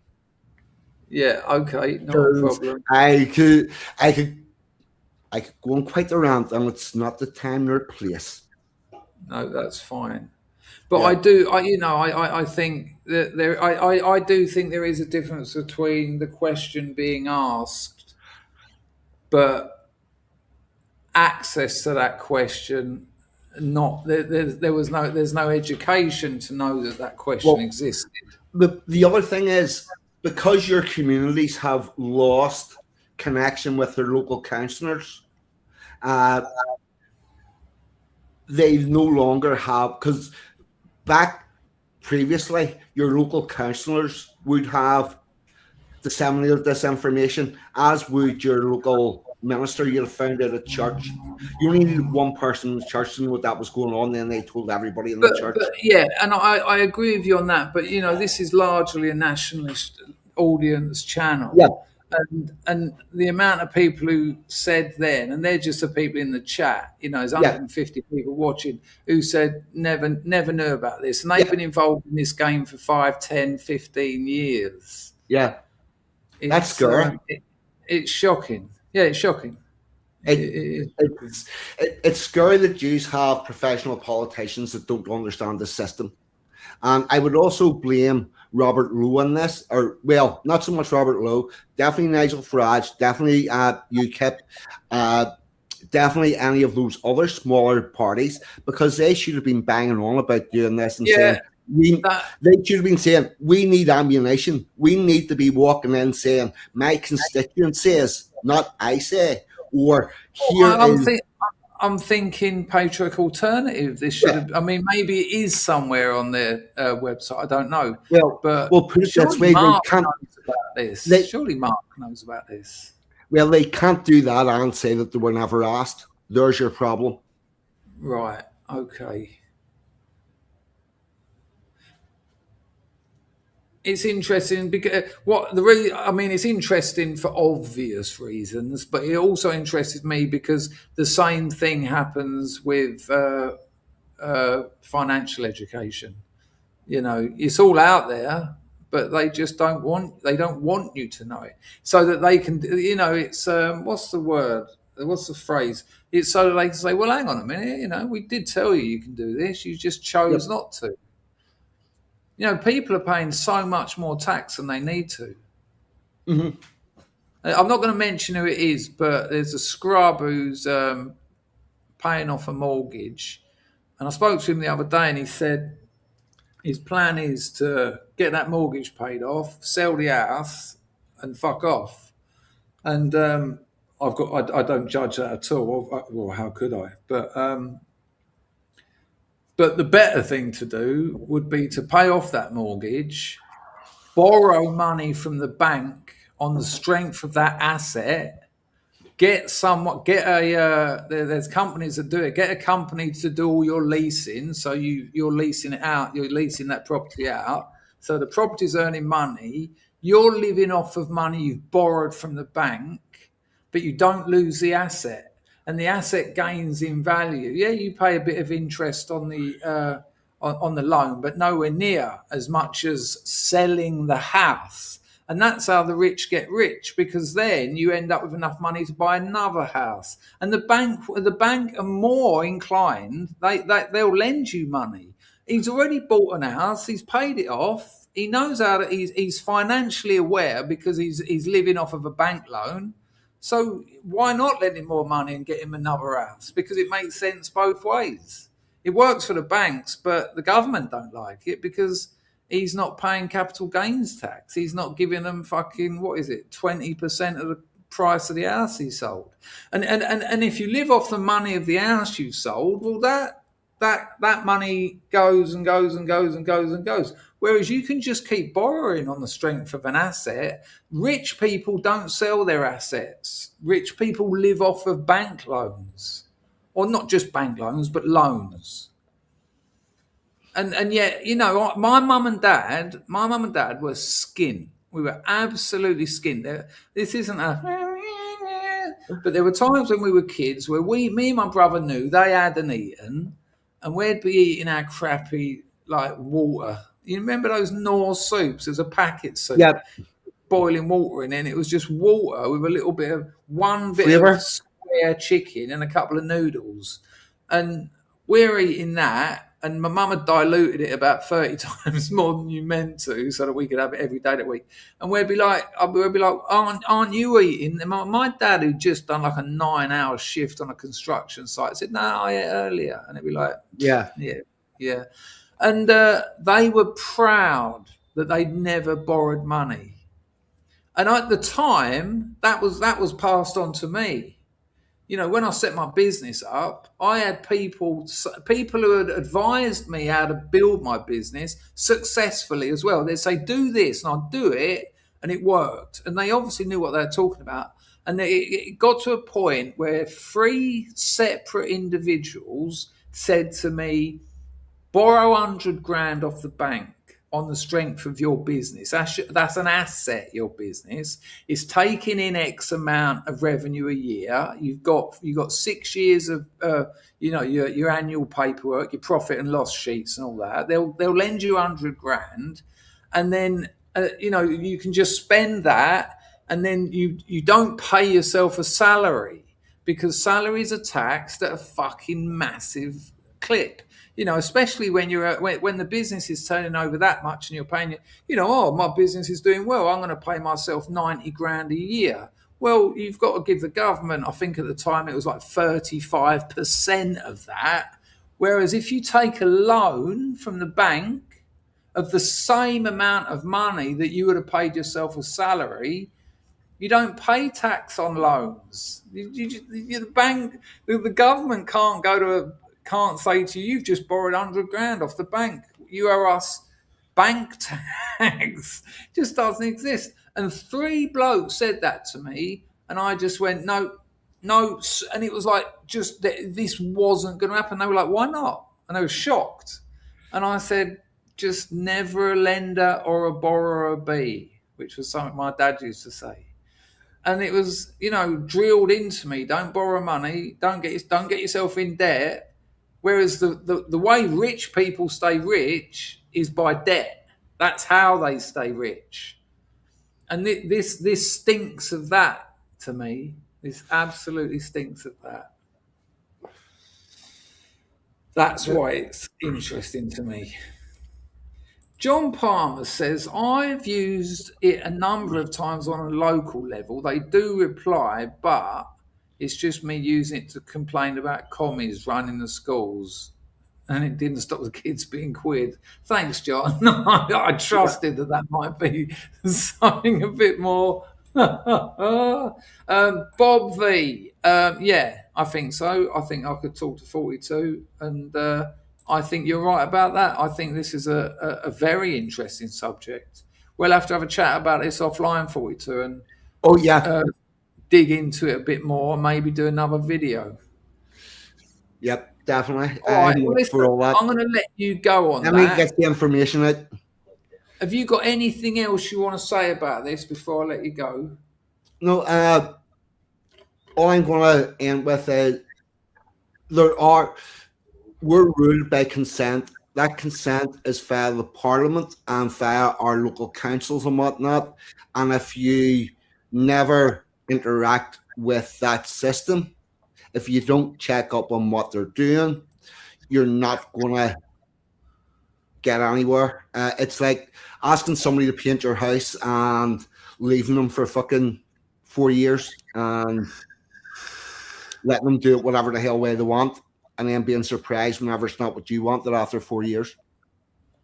All right. Nice one, mate. Let's communicate via email and set up a video where we can really dig into this. Nice one, 42. Show 42 a bit of love in the chat, people. Look after yourself. Thank you very much for having me on, Chris. Thank you. Oh, 42. All right, yeah. Bye. Oh, that was interesting, wasn't it, Picard? I just want to say thank you to Amber. Amber bought me a future over there on Buy Me a Coffee using the QR code that Picard is about to show you where it is. There it is. There's also a link to that Buy Me a Coffee down in the description if that QR don't work for you. So, Amber, you'll be getting your 30-second bespoke video a bit later. So I'm assuming that racism wasn't the same bloke from before. Anglo-Saxon has dropped another Ayrton Senna, ribeye token son. I'll tell you what, yesterday we went into the supermarket and they had these I've never seen ribeyes like them. And you know, you said, I think it was you, of course it was you. I said, what is a porterhouse? And you said it's just a very big ribeye. And then when I remembered stripping it off, it's got, was it a T-bone? T-bone, I think you said. But I remember that T-bone was left. But these ribeyes we see in Super Duper yesterday, they were fucking massive, about 1.5 inches deep, about 8 inches long, 5 wide, and they're $3.50 Australian as well. And when I tell the Aussies, they're pissed because that's cheaper than they are in Australia, even though they've got to be put in a refrigerated aeroplane and flown 8 hours to Cambodia. And it's weird how markets work, simply because the Cambodians can't afford to pay more than that. But to be able to get a ribeye, a decent ribeye, big snipe, and they're lovely. They're not shit quality. They're not just, we'll give them to the Cambodians. They're as good as any other ribeye I've had. £3.50. So I'll get a few of those. And my missus makes up a little barbecue out on the balcony. Bosh, minute each side. Lovely. Thank you, Anglo, Machano, Capuchinata Tutu. And thank you, JT. Thank you, Vincent. And thank you again, Vincent. And that was the one. Yeah, after the 2 Trump attempts, after what happened to Reagan, after what happened to old Packer, what was his name? Back in the day. Jackie Onassis. Kennedy. Yeah, when people start actually threatening and putting forth radical suggestions that might actually create radical change, they're sort of putting a target on their back. I heard that the old Bill turned up at Rupert Lowe's house and took away his shotguns. I mean, that's just being a pain in the arse, isn't it? Amber, thank you, for the buying me a coffee. Right, how long have I been going for? Because I told the missus I wouldn't keep her up all night. Right. Been doing an hour and a quarter. Anyone else want to come on? If anyone else wants to come on. That was a great call, by the way, from Bob V. I think we will do that because this does require further on looking at. Okay. It is racism, Chris. I am the only racism. I think, no, you're not, but he might not be with us anymore. Poor bloke. Spanish Chicken said most people couldn't even read back then. Same as Rule of the Dance, they hid it before too many people became literate. I could tell you mad stories about that. Like before the Codex, everything. Oh no, I won't go into that. I'll end up talking about grammatology again, and I think people have had enough of that. I think I'm going to wrap this one up because I don't think we're gonna. JP says there was never a referendum to ask the public. Yeah. Again, you bastard. Every time you do that, you threaten my channel a little bit more. Yeah, that's what I was looking for, Latus. Plausible deniability. No, we did ask you. We did ask you. I mean, I'm trying to think of what the structural blag is. I mean, they don't tell you they do it. They do it for the plausible deniability. But if it's like, it's here. I've got it. Is my little analogy. So, little Timmy gets home and he's got a report because they had a maths test. And his mum says, "Hello, Timmy, come on then, show us what you got." Timmy scored 0 out of 50. And the mum's like, "What? You got 0? You do your own work. Oh, this is the worst news ever. You've got to work hard at school and all that bullshit." You haven't, by the way, people. Just follow your passion. And then they go to the school to see why, their above average intelligent son got 0 out of 50. And they said, well, we had all the tests out in a hall and with the pens there and that. We just didn't tell the kids when the test was. And that's what this feels like, It's all there, but unless a significant effort is made to tell you that the future of your nation is in the hands of you responding to some, corner of the internet kind of whatevers, it's not going to get answered. And like I said, people around this channel have been in this game for years and didn't know about that. And, I'd imagine between us, we've probably watched about 10,000 hours of nationalist content. Wait, let me know in the chat if you know about this. I've heard that they're making cultural nationalism illegal. Let me see if I can find it on this Russell Brand thing.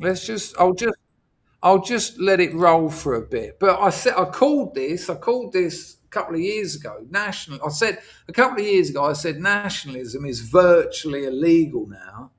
And that's what you do when you see a threat coming your way. You eliminate it.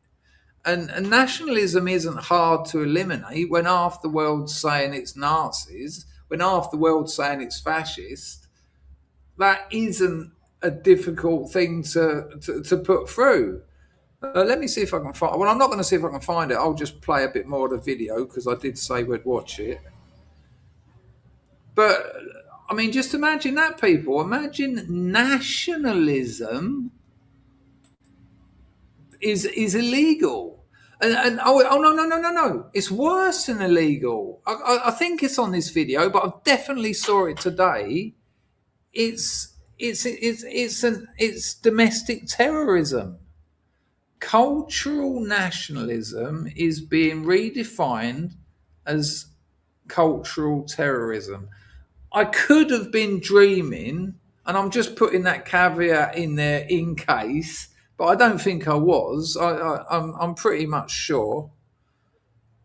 Let me know if you can hear this. Or no, let me know if you can't hear it. Packer, can you tell me? That's the easiest way. Farage is the simple truth of the matter. Let me know in the comments and chat how you feel about mass deportation. Myself, I've got to tell you, particularly about if I think about people that were born in a country, I find it difficult. But let me know if you have a different view. Indeed, as Stephen Crowder would say, change my comedian talking about China and deport.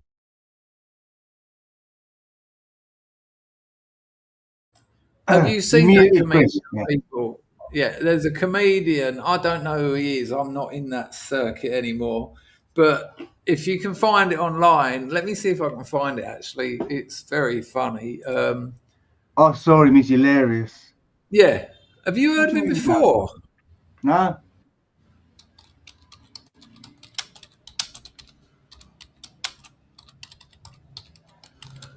I mean, I don't really know what... I found it. There you go. Right, brilliant. Look at that. All right, I'll check this out. Okay, I think we can all agree. So the funny thing is, of course, that always works, and it always works when you say someone says, "Well, yeah, but my parents were immigrants, but I was born in England," and you say, "Yeah, but that doesn't make you English. That makes you born in England," and they're like, "Oh," and we've all said this. You say, "Okay, so if you and your missus moved to China and had a little white big-eyed baby, is that baby Chinese?" And it's so funny watching leftists go, yes. You never heard a clearer no in your life. So this is kind of a little comedy routine based on that, and it's brilliant. It's a short, so unfortunately it's a bit small, but you'll get the idea. I just want to make sure I've got the audio sorted out. It's very funny. And it's funny because it's clear as day. You don't have to think about it. We already know it. Check it. Okay, I think we can all agree everything here is a little bit too Chinese. All the restaurants and cafes and that, for a start, way too many noodles. I don't eat noodles. We're going to need pie and mash, ham, egg and chips. I mean, you need to cater to me, yeah? No? I don't think you understand. I'm not from here, okay? I left the UK because I didn't like it, all right? So I need you to change everything to make it feel like it's the UK, yeah? Still no, is it? Right, okay. Well, also, I can't really work at the minute. Anxiety. Yeah, so when do I get my money? Obviously, got a few kids at home and all, so they're going to need to come here. That's a no-brainer. Why do you keep saying no? I've noticed as well, there's a lot of Chinese people here as well, isn't it? So I was thinking we could get loads of me over here and we have our own little area and then you lot can just fuck off. Does that sound good?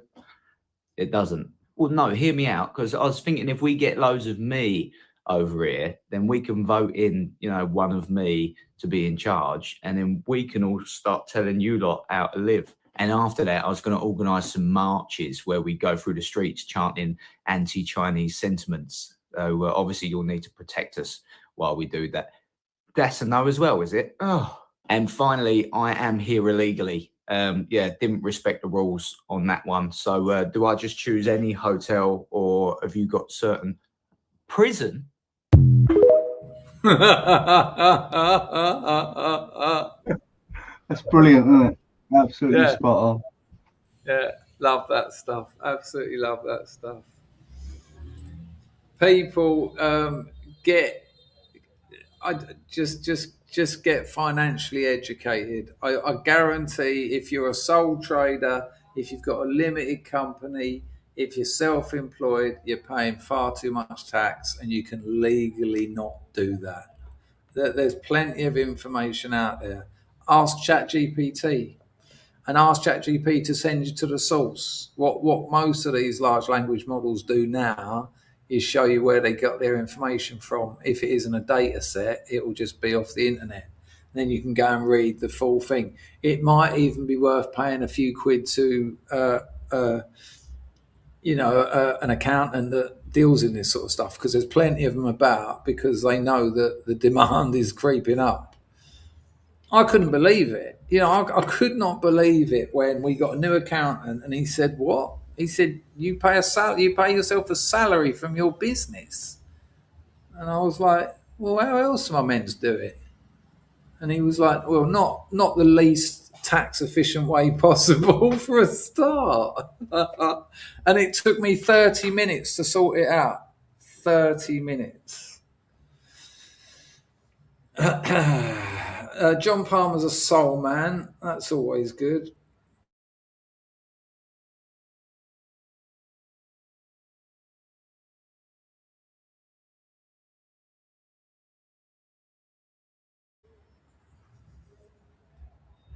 You don't even need to wrangle it. I mean, not sure what you mean by wrangle, but I wouldn't encourage anyone to do anything illegal. You pay your taxes, but there's legal ways of paying a lot less. That's all. That's all. I was a sole trader for 8 years, so I've absolutely no idea what it means. Well, the Spanish Chicken has just said it. So look, I'll say it again. So say you own a company, and you're paying yourself a salary. You get 12.5 grand tax free. Oh, thanks. I can earn 12.5 grand before I pay any tax. After that, I think the bottom rate, if you're earning something, I mean, it's been so long since I've done any of this or thought about it because I've got an accountant. I think the bottom rate is something like 20%. So if you're earning something like 50 grand a year, they want that the government takes 20% of that. If you go up to 70 grand, they start looking at 40 grand, 40%, and 40% is nearly half. And what the most shocking thing is about it, there's calculators online where you can work out if you're paying yourself a salary from your own business. Oh, this is what the country wants. What is it? Small businesses and entrepreneurs, they're the cogs. You hear Starmer, Cameron, they've all said it. They're the cogs of the nation's economy. No, they're the fucking the tax rinses of the economy. As soon as you're paying 40% tax, you're doing something very wrong. And the government are shafting you. They're absolutely fucking you. Yeah. What was it? The important bit, the dividends. Yeah. So what you do, instead of paying yourself a salary, you set up another company. And that company is a company that you're employed by. Even though it's your company, you're employed by it. And then your own business doesn't pay you a salary. You invoice your own business from the other business for services rendered. So you say, right, this month I work 20 days, which is 5 days a week for 4 weeks a month. And you pay yourself the same amount of money as you would as a salary.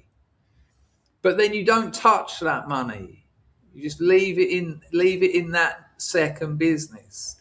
Then you get a loan, a bank loan, on the strength of your main business. That's an asset or a house, whatever. And then you live off that money because the government don't tax bank loans. They can't. And then what? And then the money you get from your second business, you take as dividends, as Spanish Chicken has said. And dividends are taxed at a much lower rate. It's something like 10%. I mean, Starmer's putting that up, by the way, on the slide this year. I think to about 14%. They're such snidey cunts. But it's still not 40%. And those dividends will keep the interest on your loan sweet. And so you're paying less tax. It's as simple as that. That's how people like Alan Michael Sugar, who was selling fucking car radios out of the back of a van in an alley, ended up getting rich. You can't get rich when you're paying yourself a salary. And there's calculators online, and I advise you to do this. If you've got a business, if you're a sole trader, you own a limited company, you're self-employed, whatever, there's these calculators online where you tell them how much your salary is, and then they will know what tax bracket you're in. They'll know how much you're being taxed, and they will tell you how many months of the year you're working for the government. And it's shocking. It's like, hang on. I'm working 8 months a year for myself. 8 months. And this is fact, people. So 8 months, yeah.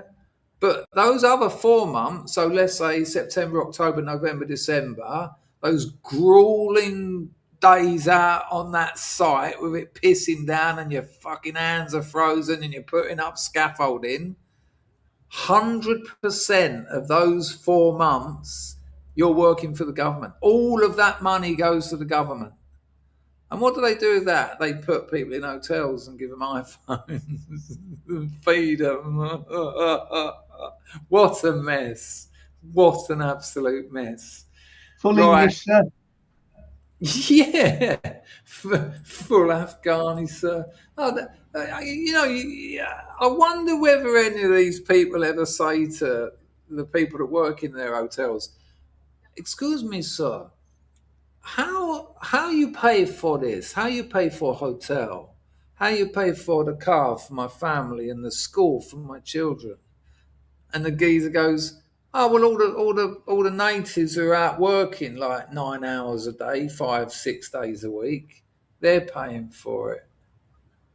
And as an Afghani or an Albanian, you must just be like, "Why would you do that?" No, it makes no sense at all. It makes sense to bring loads of cheap labour into the country, but that doesn't work. That's a lie. That cheap labour scam is a lie. Well, we know why they're really doing it, because it brings loads of cheap labour into the country. No, they're a net negative. 70% of them are on welfare. Come on. That it's almost like the best of, what's the phrase? The best of two bad ideas. It's easier for the government to pretend they're bringing cheap labour in than it is to say they're bringing voters in. They're bringing voters in. Absolutely shocking. Right, who wants to suggest a bit of music? Go on. It's 2:30 in the morning here, people. Saturday night. Friday night. Is it Friday or Saturday? Saturday. It's got to be Saturday, isn't it? Yeah, Saturday. Thank fuck for that. Because if it wasn't, I've got to have a little bit of milk, as Pizzle suggested. Milk. Baz with milk. So it'll be the first one, and it's Baz and it's milk. It will be the first one. That makes it fair. Spanish chicken. Mumford has taken all his stuff off of YouTube. And me and him ain't talking at the moment. And I know the world doesn't revolve around me, but I wouldn't be surprised if there's a connection there, because that's how he operates. That just give him a little rumble in the gut. Sitting at home scratching himself silly. Yeah, dare you say that. Right. Oh, Steve Village. We used to use that as rhyming slang for a spillage. I was in a tent at Glastonbury. Bottle of vodka's gone down. And my mate's gone, "No, man, I've got a Steve Village on the go." I went, "What?" He went, "A spillage." If people don't know, Steve Village from the band Gong.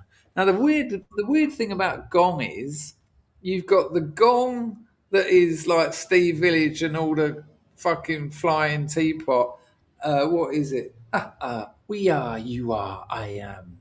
Dun, dun, dun, dun, dun. All that proper stoner stuff. Then you've got the Dave Allen gong, which is awful. It's him going, like an angel in a taxi cab. It's just disgusting. Then there's Gong Maison, which is a bit shit as well. But then there's Gong with like Alan Holdsworth, like one of the musos love him. I don't particularly like him, but technically he can obviously play the guitar. And he's in that Gong. And they're just like 70s sort of prog rockers. And so when people say to me, "I like Gong," I'm like, "Yeah, but what one?" I mean, there is literally the flying teapot, and they're like, "Oh, we're pixies, wee." And you're like, "What?" And then you put another one on, and it's ba ba ba ba ba ba ba ba ba ba do do do do do do do da da da da da da. Yeah, very very strange old band. Spanish, you've got a video over on Buy Me a Coffee, by the way. I don't know if you've seen it yet. Amber, you'll get yours tonight.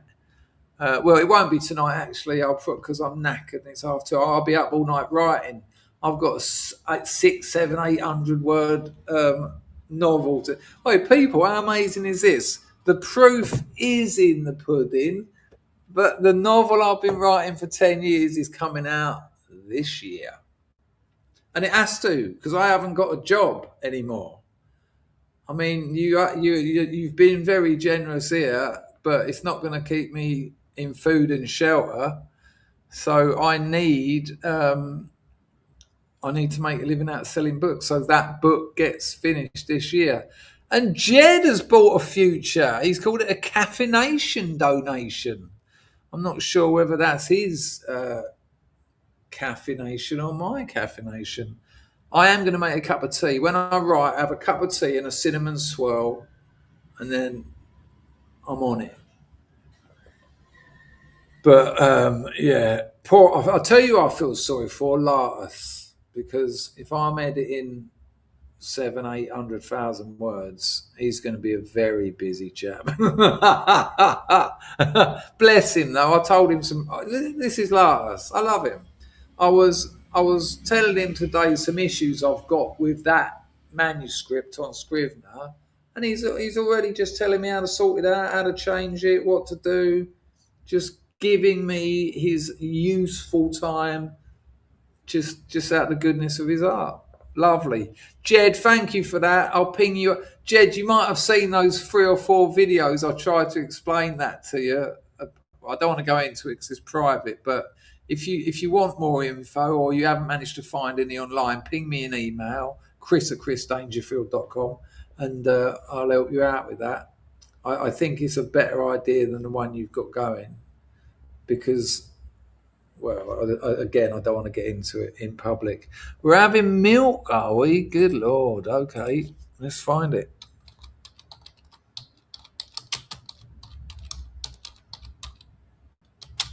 Right, one last thing, people. I said it at the beginning of the stream, and I'm going to say it again at the end. If you don't like Amazon and you didn't buy my novel because you don't like Amazon, you can go into any bookshop now, Waterstones, any independent little bookshops, Foyles, Blackwells, and you can say, have you got Love in the Time of Nudie Mags? They'll either say yes or they'll say no, but I can order it, and you'll have it in about 4 days. If you haven't got enough money, you can't spare the money to buy it. I mean, it's $14.99. Go to your local library and say, have you got Love in the Time of Nudie Mags? I mean, don't be shy. You know, there's plenty of books with darker titles than that, and they don't give a shit. And they'll have a look on their computer, and if they haven't got it, they'll order it for you. And they'll say, we'll have it for you in about 5 days. And then they'll give you a call, or you go back in there in 4 or 5 days, and they'll have a brand spanking new copy, and you can read it and then take it back. Do it. Do it. Right, where's this? There it is. Bosh.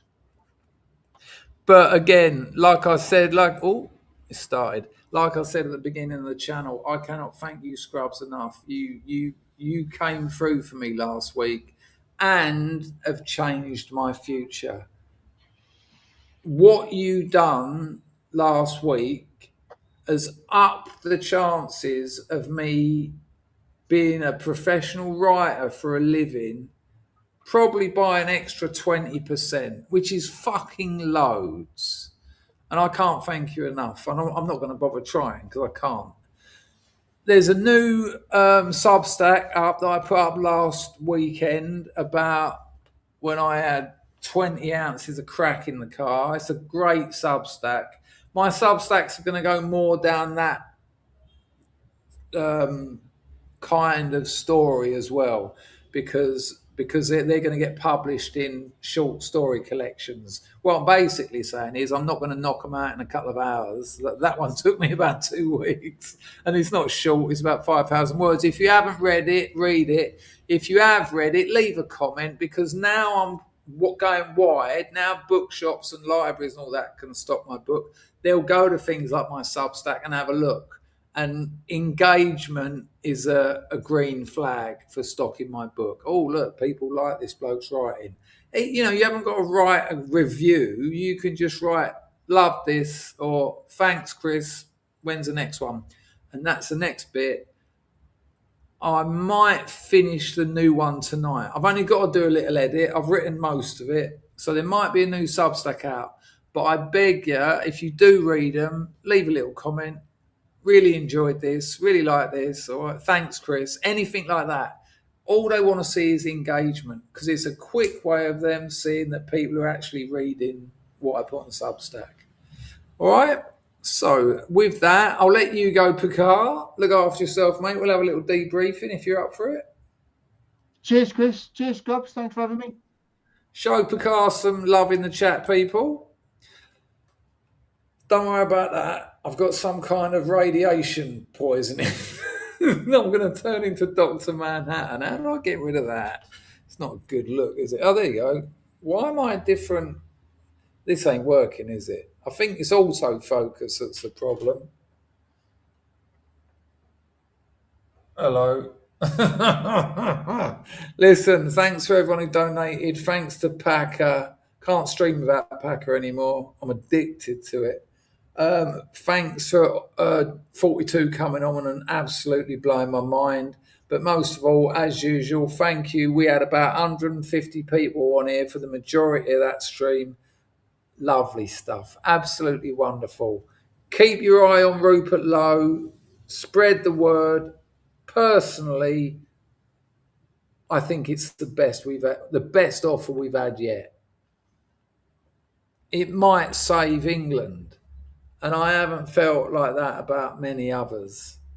So there you go. Look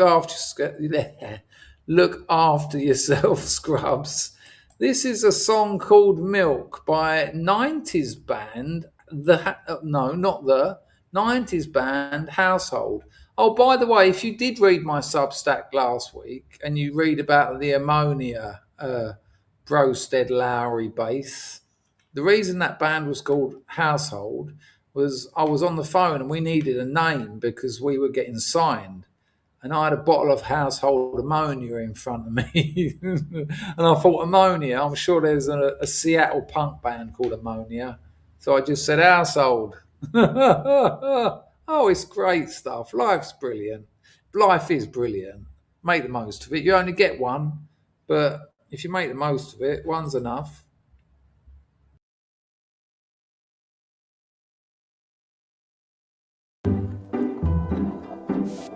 You've got time to donate. It's a long song.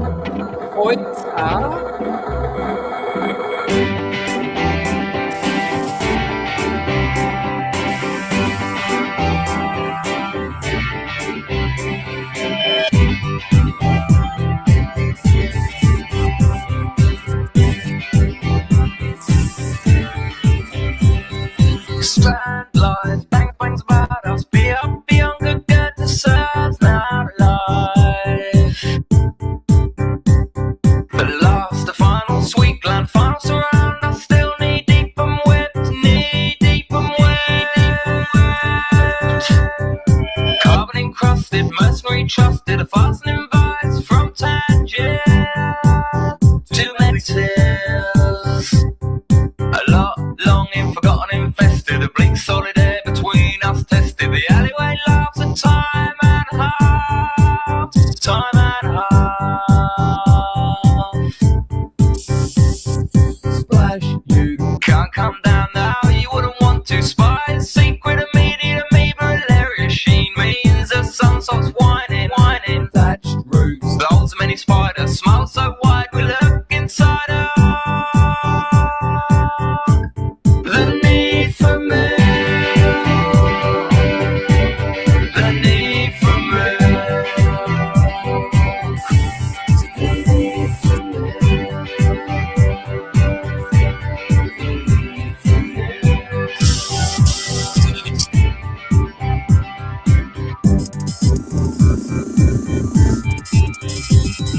The arch bends, bows, pull strings, pulling things to mark time, arbitrary, sublime, weak of random swine. Best leave now, dear bees above the historical rub. This newfound embalming, new farming gold. This winter shade of hazy off brown knackers me.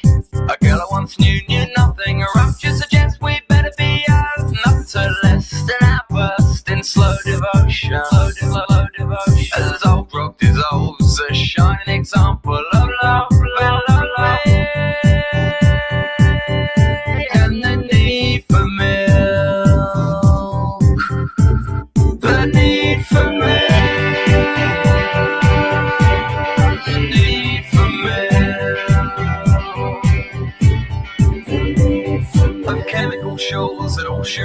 natural sense of it, get it, flip it, slip, you get it, book it, nothing but the need for milk. The need for milk.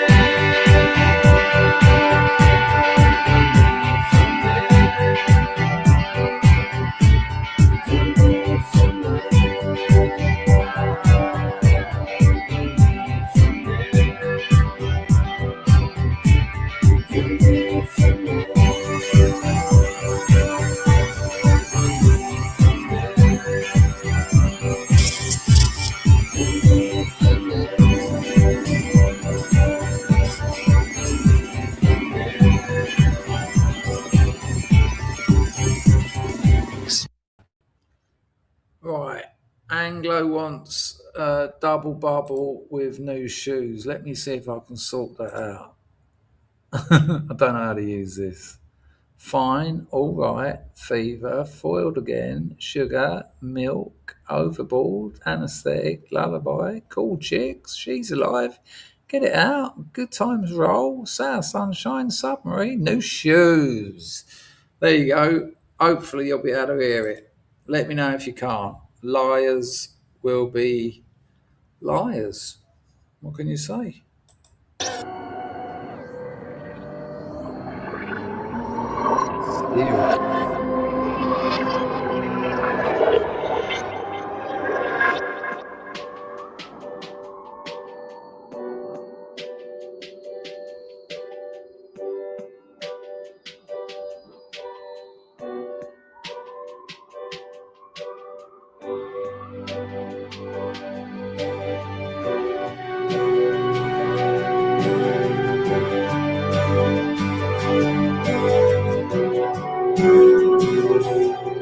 I'm stupid, I'm lazy, but in the discotheque I still look crazy. Love me, baby, I only tell lies 'cause the truth escapes.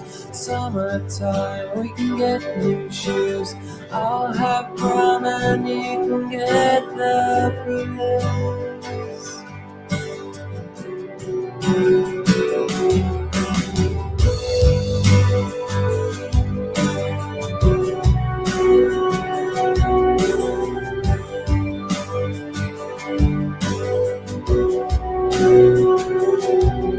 I'm knackered, I'm fading, but in the right light I still look vaguely human. Happy, it won't be long before we cave in. Summertime, we can get new shoes. I'll have brown and you can get the blues. You can get the blues.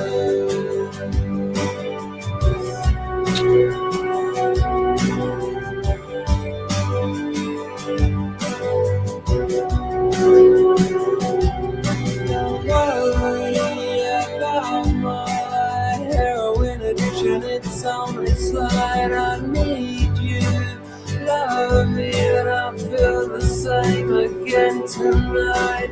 Summertime, we can get new shoes. I'll have brown and you can get the blues. You can get the blues. You can get the blues. You can get the blues.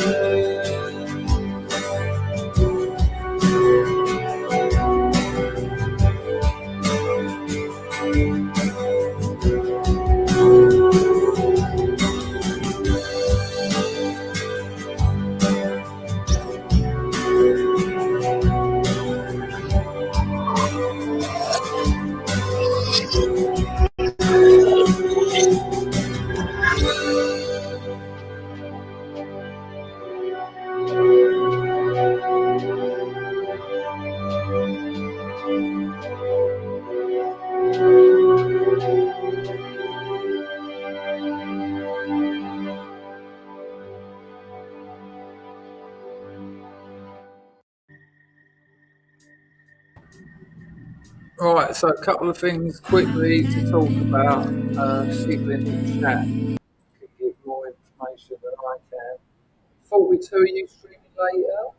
I think but people seem to think you might be. And also that stream that Toffee mentioned, I watched that. Good chat. I thought Millennial Gaze was a bit tight. I like him. He's a good fella. But if you don't, that's all right as well. But yeah, it was a cracking chat. So there you go. It's on Nick Dixon's YouTube channel. Excuse me. Right, people, it's 2:45 in the morning. I'll be up until 7 o'clock in the morning. I love it. I absolutely love it. Look after yourselves, people. Hoi. I don't know how to stop it. Hang on. Yeah. Hoi.